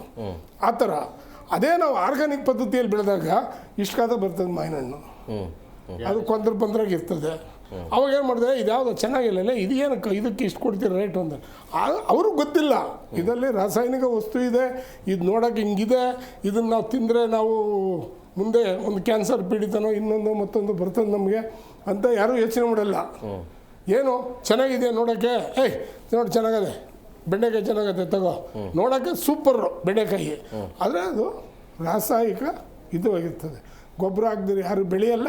ಗೊಬ್ಬರ ಅದಕ್ಕೆ ಏನು ಮಾಡ್ಬೇಕಂದ್ರೆ ಸರ್ಕಾರಗಳು ಈ ಮಣ್ಣೆತ್ತಾಗ ರೈತನಿಗೆ ಬಿಡಬೇಕು. ಕೆರೆಗಳಲ್ಲಿ, ಆ ಗ್ರಾಮದ ಕೆರೆಗಳು ಏನಿರ್ತವೆ ಅಲ್ಲಿ ಮಣ್ಣು ಹೊಡ್ಕೊಳ್ರೆ ಅಂತ ಬಿಡಬೇಕು. ಇವಾಗ ಏನು ಮಾಡ್ತಾರೆ ಅಂದರೆ ಮಣ್ಣು ಹೊಡೆಯೋಕೆ ಹೋದಾಗ ಟ್ರ್ಯಾಕ್ಟರ್ ಸೀಜ್ ಮಾಡ್ತಾರೆ, ಇನ್ನೊಂದು ಸೀಜ್ ಮಾಡ್ತಾರೆ, ಮತ್ತೊಂದು ಸೀಜ್ ಮಾಡ್ತಾರೆ. ಇಲ್ಲ ರೈತರಿಗೆ ಸರ್ಕಾರನೇ ಇದನ್ನೆಲ್ಲ ಕಡಿಮೆ ಮಾಡಬೇಕು ಅಂತ ಸರ್ಕಾರನೇ ಒಂದು JCB ಇಟ್ಬಿಟ್ಟು ಟ್ರ್ಯಾಕ್ಟ್ರಲ್ಲಾಗಿ ಯಾರು ಬೇಕೋ ಅವ್ರು ತುಂಬ್ಕೊಂಡೋಗ್ರಿ ಹೊಲಕ್ಕೆ ಹೊಡ್ಕೊಳ್ರಿ ಅಂತ ಹೇಳಿದ್ರೆ ಹೊಲಕ್ಕೆ ಹೊಡ್ಕೊಂತಾರೆ. ಕೆರೆಯಲ್ಲಿ ಉಳ್ಳೆತ್ತಂಗೆ ಆಗ್ತದೆ, ನೀರು ತುಂಬ್ಕೊಂತವೆ. ನಮ್ಮ ಹೋದ ವರ್ಷ ಅಲ್ಲ ಆಚೆ ವರ್ಷ ಎಷ್ಟು ನೀರು ತುಂಬಿ ಆಚೆ ಹೋಯ್ತು ಇದಕ್ಕೆ ತಮಿಳ್ನಾಡಿಗೆ ಸಮುದ್ರಕ್ಕೆ ಎಷ್ಟು ನೀರು ಹೋಯ್ತು. ಅದೇ ನಮ್ಮ ಕಾವೇರಿ ಇದರಲ್ಲಿ ಉಳು ಕಮ್ಮಿ ಇದ್ದಿದ್ರೆ ಎಷ್ಟು ನೀರು ಹಿಡಿತಾ ಇತ್ತು. ಆ ಥರ ಯಾರೂ ಯೋಚನೆ ಮಾಡ್ತಾಯಿಲ್ಲ. ಈಗ ಹೋದ ವರ್ಷವೂ ಇರ್ಬೋದು, ಇದರಲ್ಲಿ ತುಂಗಭದ್ರಾ ಡ್ಯಾಮಲ್ಲಿ ಎಷ್ಟು ನೀರು ವೇಸ್ಟಾಗಿ ಹೋಯ್ತು ಆಂಧ್ರಗ. ಅಲ್ಲಿ ಹೋಗೋಕ್ಕೆ ಆಗ್ತಿರಲಿಲ್ಲ, ಮಂತ್ರಾಲಯದಲ್ಲಿ ಅಡ್ಡ ಅಷ್ಟು ನೀರು ಹೋಯ್ತು ವೇಸ್ಟು. ಅದನ್ನು ಹಿಡಿದಿಟ್ಕೊಳಲ್ಲ, ಹೇಳಿದ್ರೆ ಆಯಿತು ನೋಡೋಣ, ಆಯಿತು ಯೋಚನೆ ಮಾಡೋಣ ಅಂತಾರೆ ರಾಜಕಾರಣಿಗೆ ಹಿತಾಸಕ್ತಿ ಕೊರತೆ ಆಗಿದೆ. ರೈತರ ಮೇಲೆ ಅವ್ರಿಗೆ ಯಾವುದೇ ಪ್ರೀತಿ ವಿಶ್ವಾಸ ಇಲ್ಲ. ಮತ ಬೇಕಾದಾಗ ಮಾತ್ರ ಅವರು ರೈತರ ಪರ ರೈತರು ಅಂತಾರಷ್ಟೇ. ಲಕ್ಷ್ಮಣ್ ಸರ್, ಈಗ ಒಂದು ವೇಳೆ ಗೊಬ್ಬರ ಬಂದಿಲ್ಲ ಅಂತ ಹೇಳಿದ್ರೆ ಮತ್ತೆ ಈ ಸಮಸ್ಯೆ ಕಂಟಿನ್ಯೂ ಆಯಿತು ಅಂದರೆ ರೈತರ ಪರವಾಗಿ ಸರ್ಕಾರಕ್ಕೆ ಏನು ಮನವಿ ಮಾಡ್ತೀವಿ? ಅಲ್ಲ, ಸರ್ಕಾರಕ್ಕೆ ಮನವಿ ಮಾಡ್ತಕ್ಕಂಥದ್ದು ಏನಿಲ್ಲ ಸರ್. ಚರ್ಮದಪ್ಪ ಈಗೇನಾಗ್ಬಿಟ್ಟಿದೆ, ನಾವು ಪ್ರತಿ ಸರಿ ಬಜೆಟ್ ಮಂಡನೆ ಮಾಡೋದಕ್ಕಿಂತ ಮುಂಚೆ ಕರೀತಾರೆ, ನಾವು ಹೋಗ್ತೀವಿ, ನಮ್ಮ ಸಲಹೆ ಸೂಚನೆಗಳು ಕೊಡ್ತೀವಿ, ಅವರು ತಗೊಂಡಾಗ ಅಲ್ಲೆಲ್ಲ ಇಟ್ಬಿಟ್ಟು ಅವ್ರ ಪಾಡ್ಗೆ ಅವ್ರು ಏನು ಮಾಡಬೇಕು ಅದನ್ನೇ ಮಾಡ್ತಾರೆ. ಇತ್ತೀಚೆಗೆ ಸಿದ್ದರಾಮಯ್ಯ ಅದನ್ನು ಬರ್ತ್ಬಿಟ್ಟಿದ್ದಾರೆ ಹಾಗೆ ಸರ್ಕಾರ ಈ ಬಿಟ್ಟಿ ಬಾಗಿಗಳನ್ನ ಕೊಟ್ಟು ಜನನ ದಿಕ್ಕು ತಪ್ಪಿಸ್ಬಿಟ್ಟಿದ್ದಾರೆ. ಈ ಬಿಟ್ಟಿ ಬಾಗಿಗಳನ್ನ ಕೊಟ್ಟಿರೋದೇ ದೊಡ್ಡ ತಪ್ಪು. ಅದರಲ್ಲಿ ಇವತ್ತು ನಾವು ನೋಡೋದಾದರೆ ಅದನ್ನು ನೋಡ್ಕೊಳ್ಳೋದಕ್ಕೆ ಕ್ಷೇತ್ರಗಳಲ್ಲಿ ಸಿಬ್ಬಂದಿಗಳನ್ನ ಬೇರೆ ನೇಮಕಾತಿ ಮಾಡಿಬಿಟ್ಟು ಇಲಾಖೆಗಳಲ್ಲಿ ಅವ್ರದ್ದೇ ಒಂದು ಅವಳಿ. ಬಿಟ್ಟಿ ಭಾಗಿಗಳನ್ನ ನೋಡ್ಕೊಳ್ಳೋದಕ್ಕೇ ಕ್ಷೇತ್ರದಲ್ಲಿ ಇಷ್ಟೆಲ್ಲ ವ್ಯವಸ್ಥಿತವಾಗಿ ಒಂದು ಕಾರ್ಯತಂತ್ರ ಮಾಡ್ತಿರ್ಬೇಕಾದ್ರೆ, ನಮ್ಮದು ಕೃಷಿ ಪ್ರಧಾನ ದೇಶ, ರೈತರು ದೇಶಕ್ಕೆ ಅನ್ನ ಕೊಡ್ತಿರ್ತಕ್ಕಂಥವ್ರು. ಅವ್ರ ಯೋಜನೆಗಳಲ್ಲಿ ನಾವು ಬೆಳೀತಿರ್ತಕ್ಕಂಥ ಅಕ್ಕಿನೂ ಇದೆ, ಭಾಳ ಮುಖ್ಯವಾಗಿ ನೋಡ್ಕೋಬೇಕಾಗ್ತದೆ, ಭತ್ತ. ಸೊ ಈ ಒಂದು ಅಕ್ಕಿನ ಇವ್ರು ಕೊಡ್ತಾ ಇದ್ದಾರೆ ಅಂತಂದರೆ ಅದನ್ನ ಎಲ್ಲಿಂದ ಬೆಳೀತಾರೆ? ಮಷೀನಲ್ಲಿ ಏನು ಬೆಳೆಯಲ್ವಲ್ಲ. ಹಾಗಾಗಿ ಇವತ್ತಿನ ದಿನ ರೈತರ ಬಗ್ಗೆ, ರೈತರು ಇವತ್ತಿನ ದಿನ ವ್ಯವಸಾಯದಲ್ಲಿ ಏನಾದರೂ ಸಮಸ್ಯೆಗಳನ್ನ ಎದುರಿಸ್ತಾ ಇದ್ರೆ ಇವ್ರು ಎಷ್ಟು ಜನ ಸಿಬ್ಬಂದಿಗಳನ್ನ ನೇಮಕಾತಿ ಮಾಡಿದ್ದಾರೆ ಇಲಾಖೆಗಳಿಗೆ, ತಾಲೂಕುಗಳಿಗೆ, ಕ್ಷೇತ್ರಗಳ ಜಿಲ್ಲೆಗಳಲ್ಲಿ. ಯಾವುದೋ ಒಬ್ಬ ರೈತ ಇವತ್ತಿನ ದಿನ ಭತ್ತ ಬೆಳೆದಿದ್ದಾನೆ, ಅಲ್ಲಿ ಸಮಸ್ಯೆ ಆಗಿದೆ, ಬೆಳೆ ಬಂದಿಲ್ಲ, ವಿಜ್ಞಾನಿಗಳು ಅಥವಾ ಸಂಬಂಧಪಟ್ಟಂಥವ್ರು ಹೋಗ್ಬೇಕಲ್ವಾ, ಈ ಥರ ಗೊಬ್ಬರ ಹಾಕಪ್ಪ, ಈ ಥರದ ನೀನು ವ್ಯವಸಾಯ ಮಾಡಿದಾಗ ಇದಕ್ಕೆ ಬೆಳೆ ಸಿಗ್ತದೆ, ಈ ಒಂದು ಬೆಲೆನ ಒಂದೇ ಒಂದು ನಿಮಿಷ ಮಾಡುವಂತಕ್ಕಂಥದ್ದು. ಈ ವಿಜ್ಞಾನಿಗಳದ್ದು ಏನಾಗಿದೆ ಅಂದರೆ ಇವತ್ತೇನು BSc AG ಮಾಡಿ PhD ಮಾಡಿರೋಂಥ ಮಕ್ಕಳಿಗೆ ಕೆಲಸ ಕೊಟ್ಟಿಲ್ಲ. ವಿಜ್ಞಾನಿಗಳಿಲ್ಲ, ರೈತರ ಪರವಾಗಿ ಕಂಡುಹಿಡಿಯೋಂಥ ವಿಜ್ಞಾನಿಗಳಿಲ್ಲ. ಅವರೆಲ್ಲ ಏನು ಮಾಡಿದ್ರು ಅಂದರೆ ಪ್ರೈವೇಟು ಕಂಪ್ನಿಗಳಿಗೆ ಹೋಗಿ ದುಡಿತಾ ಇದ್ದಾರೆ. ರೈತರ ಬಗ್ಗೆ ಕಾಳಜಿ ಇಲ್ಲ ಅಂತ ಇಲ್ಲೇ ಅರ್ಥ ಮಾಡ್ಕೊಳ್ಳಿ. ಮಧ್ಯ ನಾನು ಲಕ್ಷ್ಮಣವ್ರು ರಿಕ್ವೆಸ್ಟ್ ಮಾಡಿ ಕೇಳ್ಕೊಳ್ಳೋದು ಏನಂದರೆ, ಯಾವ ಸೈನ್ಸಿಸ್ಟ್ಗಳು ಸರ್ಕಾರದ ಪರವಾಗಿ ಕೆಲಸ ಮಾಡಿ ರೈತರಿಗೆ ಅವ್ರಿಗೆ ಏನು ಬೇಕೋ ಅದನ್ನ ಹೆಲ್ಪ್ ಮಾಡಿದ್ರೆ ರೈತ ಬೆಳಿತಾನೆ. ಅವರೆಲ್ಲ ಹೋಗ್ಬಿಟ್ಟು ಈ ದೊಡ್ಡ ದೊಡ್ಡ ಕಂಪ್ನಿಗಳು, ಕಾರ್ಪೊರೇಟರ್ ಕಂಪ್ನಿಗಳಿದ್ದಾವೆ, ಅಲ್ಲಿ ಹೋಗಿ ಏನು ಬೇಕೋ ತಯಾರು ಮಾಡ್ತಾರೆ, ಅದನ್ನು ಇದು ಮಾಡ್ತಾರೆ. ಈ ಟೊಮೆಟೊ ಬೀಜ ಇವೆಲ್ಲ ಮಾಡ್ತಾರೆ, ಉತ್ಪತ್ತಿ ಮಾಡ್ತಾರಲ್ಲ. ನಮ್ಮವರೇ ಇದ್ದರೆ ನಮ್ಗೆ ಅನುಕೂಲ ಆಗ್ತದೆ. ನಮ್ಮವ್ರು ಇರಲ್ಲ. ನಮ್ಮವ್ರು ಏನಿದ್ರು ವಿಜ್ಞಾನಿಗಳೆಲ್ಲ ಪೂರ್ತಿ ಬೇರೆ ಪ್ರೈವೇಟ್ಗೆ ಹೋಗಿ ದುಡಿತಾವ್ರೆ. ನಮ್ಮ ಇದರಲ್ಲಿ ಇರೋಂಥವ್ರು ಅಡಿಕೆ ಬೆಳಕೆಣ್ಣಿಗೆ ಎಷ್ಟು ವಿಜ್ಞಾನಿಗಳು ಅಲ್ಲೆಲ್ಲ ಓದ್ತಾರೆ, ಡ್ಯೂಟಿಗೆ ಅಟೆಂಡ್ಸ್ ಆಗ್ತಾರೆ, ಮನೆಗೆ ಬರ್ತಾರೆ, ಮಲ್ಕೊಂತಾರೆ ಅಷ್ಟೇ. ಇಲ್ಲ, ಇಲ್ಲಿ ಭಾಳ ಮುಖ್ಯವಾಗಿ ಇನ್ನೊಂದು ಏನು ಗೊತ್ತಾ ಸರ್, ಕೃಷಿ ಕ್ಷೇತ್ರದಲ್ಲಿ ಡೆವಲಪ್ಮೆಂಟ್ ಆಗಬೇಕು, ಕೃಷಿ ಕ್ಷೇತ್ರದಲ್ಲಿ ಇಂಥ ವಿಜ್ಞಾನಿಗಳ ಸಂಖ್ಯೆ ಜಾಸ್ತಿ ಆಗಬೇಕು, ರೈತರನ್ನು ಉಳಿಸ್ತಕ್ಕಂಥ ಕೆಲಸ ಎಲ್ಲ ಇಲಾಖೆ ಎಲ್ಲ ಅಧಿಕಾರಿಗಳು ಮಾಡಬೇಕು. ನಾವು ಚಂದ್ರಲೋಕಕ್ಕೆ ಹೋಗ್ತೀವಿ, ಕರೆಕ್ಟ್, ಇವತ್ತಿನ ದಿನ ಚಂದ್ರಲೋಕಕ್ಕೆ ಹೋಗುವಷ್ಟು ನಾವು ಮುಂದುವೋಗಿದ್ದೀವಿ. ಆದರೆ ಅನ್ನ ಬೆಳೀತಕ್ಕಂಥದ್ದು ನಾವೇ ರೈತರೇ ಅಲ್ವಾ? ಹಾಗಾಗಿ ಅವ್ರ ಕೈ ಹಿಡಿಬೇಕಾಗಿರ್ತಕ್ಕಂಥದ್ದು ಸರ್ಕಾರಗಳ ಜವಾಬ್ದಾರಿ ಆಗ್ತದೆ. ನಾವು ಭಾಳ ಮುಖ್ಯವಾಗಿ ನಮ್ಮ ಶ್ರೀನಿವಾಸಪುರ ತಾಲೂಕಲ್ಲಿ ನೋಡೋದಾದರೆ ಇಡೀ ಪ್ರಪಂಚಕ್ಕೆ 2ನೇ ಸ್ಥಾನ ಮಾವಿನಕಾಯಿ ನಾವು ಕೊಡೋದ್ರಲ್ಲಿ. ಇವತ್ತಿನ ದಿನ KGಗೆ 2 ರೂಪಾಯಿ, 1 ರೂಪಾಯಿ. ನಾವು ಅದ್ರ ಬಗ್ಗೆ ನಾವು ಸಾಕಷ್ಟು ಹೋರಾಟಗಳನ್ನ ಮಾಡಿದ್ವಿ ಏನೋಣ. ಹಾಗಾಗಿ ಅಷ್ಟೆಲ್ಲ ನಾವು ಹೋರಾಟಗಳು ಮಾಡಿದ್ರೂ ಸಮೇತ ಇವತ್ತಿಗೆ ಇದಿಲ್ಲ. ಒಬ್ಬ ಮಾವು ಬೆಳಿಬೇಕಂದ್ರೆ ಒಂದು ವರ್ಷದ ಬೆಳೆ, ವರ್ಷದ ಬೆಳೆ. ಇವತ್ತಿಂದರೆ ಎಷ್ಟು ರಸಗೊಬ್ಬರಗಳನ್ನ ಹಾಕಿ ತನ್ನ ಮಕ್ಕಳ ಮೇಲೆ, ಅವರ ಮದುವೆಗಳ ಮೇಲೆ ಎಷ್ಟೆಲ್ಲ ಡಿಪೆಂಡೆಂಟ್ ಆಗಿರ್ಬೇಕಾದ್ರೆ 2 ರೂಪಾಯಿ KGಗೆ ಕೊಡ್ತೀವಿ ಅಂತಂದ್ರೆ ರೈತ ಹೆಂಗ್ ಬೆಳಿತಾನೆ? ವ್ಯವಸಾಯ ಕ್ಷೇತ್ರದಲ್ಲಿ ಮಾವು ಬೆಳೆಯೋದ್ರಿಂದನೇ ಮಾವಿಂದನೇ ಲಾಭ ಅಂತ ರೈತನಿಗಿಲ್ಲ. ಇವತ್ತು ಮರ ಗಿಡಗಳಿಂದ ಬರ್ತಕ್ಕಂಥ ಗಾಳಿ ಹಿಂಗೆ ಏನು ಆಮ್ಲಜನಕ ಇದೆ, ಆ ಮಾವಿನ ಗಿಡ ಬೆಳೆದಿದ್ದಾರಲ್ಲ, ಅದರಿಂದ ಈ ಒಂದು ವಾತಾವರಣಕ್ಕೆ ಎಷ್ಟು ಉಪಯೋಗ ಆಗುತ್ತೆ. ಹಣ್ಣು ತಿನ್ನೋದು ಸೆಕೆಂಡ್ರಿ, ಆದ್ರೆ ಮರ ಬೆಳಿತಾನಲ್ಲ, ಗಿಡ ಮಾಡಿ ಮರ ಮಾಡಿ ಅಂತಾರಲ್ಲ, ಅದು ತೋಪಿಂದ ಎಷ್ಟು ಲಾಭದಾಯಕವಾಗಿರುತ್ತೆ. ಇದೊಂದು ದುರಂತ ಏನ್ ಗೊತ್ತಾ ಸರ್, ಇಲ್ಲಿ ಮಾವುಗೆ 2 ರೂಪಾಯಿ ಬೆಳೆದಿರ್ತಕ್ಕಂಥ ರೈತ ಆತ್ಮಹತ್ಯೆ ಅಂತೂ ನಮ್ಮ ಜಿಲ್ಲೆಯಲ್ಲಿ ಯಾರು ಮಾಡ್ಕೊಂಡಿಲ್ಲ, ಮಾಡ್ಕೊಳ್ಳಲ್ಲ. ಅವ್ರು ಹಂಗೆ ಇರ್ಬೇಕು, ಅವ್ರು ಬೆಳೆದಿರ್ತಕ್ಕಂಥ ರೈತರು. ಆದರೆ ಮಾವು ಉತ್ಪನ್ನಗಳನ್ನ ಇವತ್ತಿನ ಏನು ಕಂಪನಿಗಳು, ಕಾರ್ಪೊರೇಟ್ ಕಂಪನಿಗಳಿದೆ, ವರ್ಷದಿಂದ ವರ್ಷಕ್ಕೆ ಅವ್ರ ಆದಾಯಗಳು ಜಾಸ್ತಿ ಆಗ್ತಾ ಇದೆ, ಕೋಟ್ಯಾಂತರ ರೂಪಾಯಿ ಗಳಿಕೆ ಮಾಡ್ತಾ ಇದ್ದಾರೆ. ಆದರೆ ಬೆಳೀತಾ ಇರ್ತಕ್ಕಂಥ ರೈತ ಮಾತ್ರ ಇವತ್ತಿನ ದಿನ ಹಿಂದೆ ಉಳ್ಕೊಂಡಿಲ್ಲ. ಯಾಕೆ ಶ್ರೀನಿವಾಸಪುರದಲ್ಲಿ ಒಂದೊಂದು 10 ಪಂಚಾಯತಿ, 20 ಪಂಚಾಯತಿ ಇಲ್ಲ 50 ಪಂಚಾಯತಿ ಇಲ್ಲ ಒಂದು ತಾಲೂಕೊಂದು ಇದು ಮಾಡೋದು, ಜ್ಯೂಸ್ ಮಾಡೋದು ಫ್ಯಾಕ್ಟ್ರಿಗಳು ಸರ್ಕಾರದಲ್ಲಿ ಯಾಕೆ ಮಾಡಬಾರ್ದು? ಒಂದು ಕಂಪನಿ, ಒಂದು ಫ್ಯಾಕ್ಟ್ರಿ ಮಾಡಿಲ್ಲ. ಅನಿಲ್ ಸರ್, ಈಗಿರುವಂಥ ಪ್ರಶ್ನೆ ಏನು ಅಂತ ಹೇಳಿದ್ರೆ, ಪೂರ್ವ ಸಿದ್ಧತೆ ಇಲ್ಲದೆ ಇರೋದು ಅಥವಾ ರಾಜ್ಯ ಸರ್ಕಾರ ಸರಿಯಾದ ರೀತಿಯಲ್ಲಿ ಬೇಡಿಕೆ ಇಟ್ಟಿಲ್ವಾ ಕೇಂದ್ರ ಸರ್ಕಾರಕ್ಕೆ ಅನ್ನೋದು. ಇಲ್ಲಿ ಯಾರ ವೈಫಲ್ಯ ಅನ್ನೋದು ಒಂದು ಕಡೆ. ಆದರೆ ಒಂದು ವೇಳೆ ಈಗ ಎಲ್ಲ ತಯಾರಿ ಸಾಲ ಸೋಲ ಮಾಡಿ ಬಿತ್ತನೆ ಮಾಡೋದಕ್ಕೆ ರೆಡಿ ಆಗಿರ್ತಾರೆ ರೈತರು, ಒಂದು ವೇಳೆ ಗೊಬ್ಬರ ಬಂದಿಲ್ಲ ಅಂತ ಹೇಳಿದ್ರೆ, ಆತ್ಮಹತ್ಯೆ ಆಯಿತು ಅಂತ ಹೇಳಿದ್ರೆ, ರೈತರದ್ದು ಆತ್ಮಹತ್ಯೆ ಆಯಿತು ಅಂತ ಹೇಳಿದ್ರೆ ಅದಕ್ಕೆ ಹೊಣೆ ಯಾರಾಗ್ತಾರೆ? ನೋಡಿ, 2 ಕಾರಣಗಳು ಇದೆ. ಏನಾಗುತ್ತೆ, ಪ್ರತಿ ವರ್ಷ ಎಷ್ಟೆಷ್ಟು ನಮ್ಮ ರಾಜ್ಯ ಸರ್ಕಾರದಲ್ಲಿ ಎಷ್ಟೆಷ್ಟು ಗೊಬ್ಬರದ ಅವಶ್ಯಕತೆ ಇದೆ ಅನ್ನೋದನ್ನು ಕರೆಕ್ಟಾಗಿ ನಾವು ಅಸೆಸ್ ಮಾಡಿಕೊಂಡು ಅದರ ವಿತರಣೆ ಹೇಗಾಗ್ತಿದೆ ಅನ್ನೋದನ್ನು ಒಂದು ಪೂರ್ವಭಾವಿ ಸಿದ್ಧತೆ ರಾಜ್ಯ ಸರ್ಕಾರ ಮಾಡಿಕೊಂಡು ಅದಕ್ಕೊಂದು ಸರಿಯಾದಂಥ ಒಂದು ಪ್ರಾಜೆಕ್ಟ್ ರಿಪೋರ್ಟ್ ರೆಡಿ ಮಾಡಿ ಸರ್ಕಾರಕ್ಕೆ ಕೇಂದ್ರ ಸರ್ಕಾರಕ್ಕೆ ಕೊಡಬೇಕಾಗಿರುವಂಥದ್ದು ರಾಜ್ಯ ಸರ್ಕಾರದ ಕರ್ತವ್ಯ. ಅದರಲ್ಲೇ ಒಂದು ಸ್ವಲ್ಪ ಅವರು ಹಿಂದೇಟು ಹಾಕ್ಬಿಟ್ರು ಅಂತಂದರೆ ಬೇರೆ ರಾಜ್ಯಗಳಿಗೆ ಈಗ ಏನೇ ಆಗುತ್ತೆ, ನಮ್ಮ ಒಕ್ಕೂಟ ವ್ಯವಸ್ಥೆಯಲ್ಲಿ ರಾಜ್ಯ ಸರ್ಕಾರ ಕೇಂದ್ರ ಸರ್ಕಾರ ಅಂತ ಇರೋದ್ರಲ್ಲಿ ಇವತ್ತು ನಮ್ಮ ದೇಶದಲ್ಲಿ 20ಕ್ಕಿಂತ ಜಾಸ್ತಿ ರಾಜ್ಯಗಳಲ್ಲಿ BJP ಸರ್ಕಾರ ಅಥವಾ BJPಯನ್ನು ಬೆಂಬಲಿತ NDA ಸರ್ಕಾರ ಇದೆ.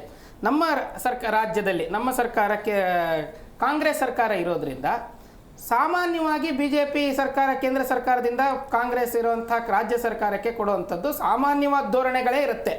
ಅಂಥದ್ರಲ್ಲಿ ಇವರು ಅದನ್ನ ಮುನ್ನೆಚ್ಚರಿಕೆ ಕ್ರಮವಾಗಿ ತಗೊಳ್ಬೇಕು. ಅನಿವಾರ್ಯವಾಗಿ BJP ಬೆಂಬಲ ಮಾಡಬೇಕಾ ಹಾಗಂತ ನಾನು ಹೇಳ್ತಿಲ್ಲ. ನಾನು ಈ ಮಾತು ಒಪ್ಪಲ್ಲ. BJP ಸರ್ಕಾರ ರಾಜ್ಯದಲ್ಲೇ ಇದ್ದು ಕೇಂದ್ರದಲ್ಲೇ ಇದ್ದಾಗ ಅತಿವೃಷ್ಟಿ ಅನಾವೃಷ್ಟಿ ಆದಾಗ ಮನೆಗಳ ಊರುಗಳಿಗೆ ಹೋದಾಗ ಪರಿಹಾರ ಕೊಟ್ಟಿಲ್ಲ ಮೋದಿಯವರು. BJP ಸರ್ಕಾರ ಕೊಟ್ಟಿಲ್ಲ. ಇಲ್ಲಿ BJP ಸರ್ಕಾರ ಇತ್ತು, ನಾವ್ಯಾಕೆ ಬೆಂಬಲಿಸ್ಬೇಕು ಅವ್ರನ್ನ? ರಾಜ್ಯ ಕೊಟ್ಟಿಲ್ಲ. ಅವ್ರು ಹೇಳ್ತಾರೆ ಕೇಂದ್ರದಲ್ಲಿ ಯಾವ ಸರ್ಕಾರ ಇದ್ರೂ ಕೊಟ್ಟಿಲ್ಲ. ಯಡಿಯೂರಪ್ಪ ಮುಖ್ಯಮಂತ್ರಿ ಆಗಿದ್ದಾಗ ಈ ಕೊಡಗು, ಈ ಕಡೆ ಬಾಗಲಕೋಟೆ, ಆಮೇಲೆ ಬೆಳಗಾವಿ ಏರಿಯಾದಲ್ಲಿ ಊರುಗಳೇ ಹೋದ್ವು. ಎಲ್ಲಿ ಕೊಟ್ರು ಪರಿಹಾರ? ಯಡಿಯೂರಪ್ಪ ಹೋದ್ರು, ರೌಂಡ್ ಹಾಕೊಂಡ್ರು, ಬಂದರು. ಈಗ ಬರ್ತದೆ ಅಂತೇಳಿ ಕಾಯ್ಕೊಂಡು ಕೂತ್ಕೊಂಡ್ರು, ಮೂಟೆ ಬರಲಿಲ್ಲ, ರೈತನ ಕೊಡಲಿಲ್ಲ. ಅದಕ್ಕೋಸ್ಕರ ಒಂದು ಪೂರ್ವಭಾರಿಯಾದಂಥ ಸಿದ್ಧತೆಯ ಕೊರತೆಯೂ ಅತ್ಯಂತ ಹೆಚ್ಚಿದೆ. ಅದರ ಜೊತೆಗೆ ಕೇಂದ್ರ ಸರ್ಕಾರಕ್ಕೆ ಬರಬೇಕಾಗಿರುವಂಥ ಬೇರೆ ಬೇರೆ ದೇಶಗಳಿಂದ ಬರಬೇಕಾಗಿರುವಂಥ ಆಮದು ಆಗಬೇಕಾಗಿರುವಂಥ ಯೂರಿಯಾಗಳಲ್ಲಾಗಿರ್ಬೋದು ಅಮೋನಿಯಂ ಫಾಸ್ಫೇಟ್ಗಳಲ್ಲಾಗಿರ್ಬೋದು ಸುಮಾರಷ್ಟು ಕೊರತೆಗಳಿದೆ. ಅದಷ್ಟೇ ಅಲ್ಲದೆ ಈ ಅಮೋನಿಯಂ ಫಾಸ್ಫೇಟನ್ನು ಕಳ್ಳದಾಸ್ತಾನು ಮಾಡಿ ಅದನ್ನು ಬಾಂಬ್ ತಯಾರಿಕೆಗೋ ಮತ್ತೊಂದು ತಯಾರಿಕೆಗೋ ಅದನ್ನು ಉಪಯೋಗಿಸ್ಕೊಳ್ತಾ ಇರುವಂಥದ್ದು ಬಹಳ ದೊಡ್ಡ ವಿಚಾರ. ಅದನ್ನೂ ನಾವು ತಡೆಗಟ್ಟಬೇಕು. ಅದರದ್ದು ಒಂದು ಸ್ಥೂಲವಾದಂಥ ಒಂದು ಕ್ರಮ ಆಗಬೇಕು. ಅದಷ್ಟಲ್ಲದೆ ರೈತರು ಅಮೋನಿಯಂ ಫಾಸ್ಫೇಟ್ ತಗೋಬೇಕಾದ್ರೆ ಅದಕ್ಕೊಂದು ಲೈಸೆನ್ಸಾ ಅಥವಾ ಇಷ್ಟು ಎಕರೆಗೆ ಇಷ್ಟು ಇದು ಅಂತ ಅದೆಲ್ಲ ನೋಡಿಕೊಂಡು ಕಳ್ಳ ದಾಸ್ತಾನನ್ನು ನಾವು ಸರಿಯಾಗಿ ನೋಡಿದ್ರೆ ಸರ್ಕಾರಗಳು ಯಾವುದೇ ಕೇಂದ್ರ ರಾಜ್ಯ ಅಂತಲ್ಲದೆ BJP ಕಾಂಗ್ರೆಸ್ ಅಂತಲ್ಲದೆ ಒಂದು ಸರಿಯಾದಂತಹ ವ್ಯವಸ್ಥೆಯನ್ನು ಅವ್ರು ಮಾಡಿಕೊಂಡು ವಿತರಣಾ ವ್ಯವಸ್ಥೆ ಅಚ್ಚುಕಟ್ಟಾಯಿತು ಅಂತಂದ್ರೆ ನನ್ನ ಪ್ರಕಾರ ತೊಂದರೆ ಏನು ಗೊತ್ತಾ ಸರ್, ನಮಗೆ ಹೀರೆ ಕೊಡ್ಬೇಕಾದ್ರೆ ಸರ್ ಹೇಳಿದಾಗೇನೆ ಈ ರಸಗೊಬ್ಬರದ ಜೊತೆಗೆ ಕೆರೆಗಳಲ್ಲಿ ಆ ಹಳ್ಳಗಳಲ್ಲಿ ಏನು ಈ ಹೂಳುಗಳಿರುತ್ತೆ ಅದನ್ನ ಹೂಳು ಎತ್ತುವಂತಹ ಕಾರ್ಯವನ್ನ ಅತ್ಯಂತ ಯಶಸ್ವಿಯಾಗಿ ಆ ಜಿಲ್ಲಾ ವ್ಯವಸ್ಥೆಗೆ ತಗೊಂಡು ರೈತರಿಗೆ ಸುತ್ತ ಇರುವಂತಹ ಎಲ್ಲ ಭೂಮಿಗಳಿಗೆ ಅದನ್ನ ವಿತರಿಸುವಂತ ವ್ಯವಸ್ಥೆ ಆದ್ರೆ ಅದು ಇದು ಏನೇನು ಕೊರತೆ ಇದೆ ಅದೆಲ್ಲನೂ ಸರಿ ನೀಗುತ್ತೆ ಅಂತ ನೋಡೋಣ. ಥ್ಯಾಂಕ್ ಯು ವೆರಿ ಮಚ್ 3 ಜನಕ್ಕೆ ಇಷ್ಟೊಂದು ಕಾರ್ಯಕ್ರಮಕ್ಕೆ ಜಾಯ್ನ್ ಆಗಿದ್ದಕ್ಕೆ. ಎಸ್ ಸರ್, ನೋಡಿದ್ರಲ್ಲ ವೀಕ್ಷಕರೀಗ ಮುಂಗಾರು ಮಳೆ ಆರಂಭಕ್ಕೂ ಮುಂಚೆವೇ ಈ ರೀತಿಯ ಸಮಸ್ಯೆ ಎದುರಾಗ್ತಾ ಇರೋದು ನಿಜವಾಗ್ಲೂ ಕೂಡ ಒಂಥರ ಆತಂಕ. ಇದು ರಸಗೊಬ್ಬರ ಅನ್ನೋದು ಕೃಷಿಗೆ ಬೇಕಾಗಿರುವಂಥ ಕೇವಲ ಸಾಮಗ್ರಿ ಅಷ್ಟೇ ಅಲ್ಲ, ರೈತರ ಬದುಕಿನ ಆಧಾರ ಕೂಡ ಆಗತ್ತೆ ಅದು. ಸೊ ಹಂಗಾಗಿ ಉತ್ಪಾದನೆ ಕೊರತೆ ಆಗುತ್ತೆ, ಆಹಾರದ ಭದ್ರತೆಯು ಕೂಡ ಅಲ್ಲಿ ಸಾಕಷ್ಟು ಎದುರಿಸುವಂಥ ಸಮಸ್ಯೆ ಆಗುತ್ತೆ. ಅಂದರೆ ಆಹಾರ ಇಲ್ಲ ಅಂತ ಹೇಳಿದ್ರೆ ಬದುಕೋದು ಹೇಗೆ? ಆಮೇಲೆ ರೈತರು ಕೂಡ ತಿರುಗಿ ಬಿದ್ದರೆ ತಿನ್ನೋದಕ್ಕೂ ಕೂಡ ಅನ್ನ ಇರೋದಿಲ್ಲ. ಯಾಕಂದರೆ ರೈತರಿಗೆ ಎಷ್ಟು ಬೇಕೋ ಅಷ್ಟೇ ಉತ್ಪಾದನೆ ಮಾಡ್ಕೊಂಡು ಆರಾಮಾಗಿರ್ತಾರೆ. ಬಟ್ ಉಳಿದವರು ಏನು ಮಾಡಬೇಕು? ಈ ರೀತಿ ಆತಂಕ ಇರುತ್ತೆ. ಈ ಸಂದರ್ಭದಲ್ಲಿ ಮುಂಗಾರು ಮಳೆಯ ಸಂದರ್ಭದಲ್ಲಿ ಈ ಸಮಸ್ಯೆ ಎದುರಾದಾಗ ಸಹಜವಾಗಿ ಸರ್ಕಾರಕ್ಕೆ ಪ್ರಶ್ನೆ ಮಾಡಬೇಕಾಗತ್ತೆ. ಮುಂಚೆನೇ ಈ ರೀತಿಯ ಸಮಸ್ಯೆ ಆದರೆ ನೀವು ಏನು ಮಾಡ್ತಾ ಇದ್ರಿ ಅಂತೇಳಿ. ಸೊ ಮುಂದಿನ ದಿನಮಾನಗಳಲ್ಲಿ ಮುಂಗಾರು ಮತ್ತು ಹಿಂಗಾರು ಬೆಳೆಗಳಲ್ಲಿ ರೈತರಿಗೆ ಯಾವುದೇ ರೀತಿಯ ಸಮಸ್ಯೆ ಆಗದಂಗೆ ರಾಜ್ಯ ಮತ್ತು ಕೇಂದ್ರ ಸರ್ಕಾರ ಅದ್ರ ಕಡೆ ರೈತರ ಕಡೆ ಗಮನ ಕೊಡಲಿ ಅಂತ ಹೇಳ್ತಾ ಇವತ್ತಿನ ಕಾರ್ಯಕ್ರಮವನ್ನು ಮುಗಿಸ್ತೇವೆ. ನೋಡ್ತಾ ಇರಿ ಜಿ ಕನ್ನಡ ನ್ಯೂಸ್, ಸತ್ಯವೇ ಸುದ್ದಿಯ ಜೀವಾಳ.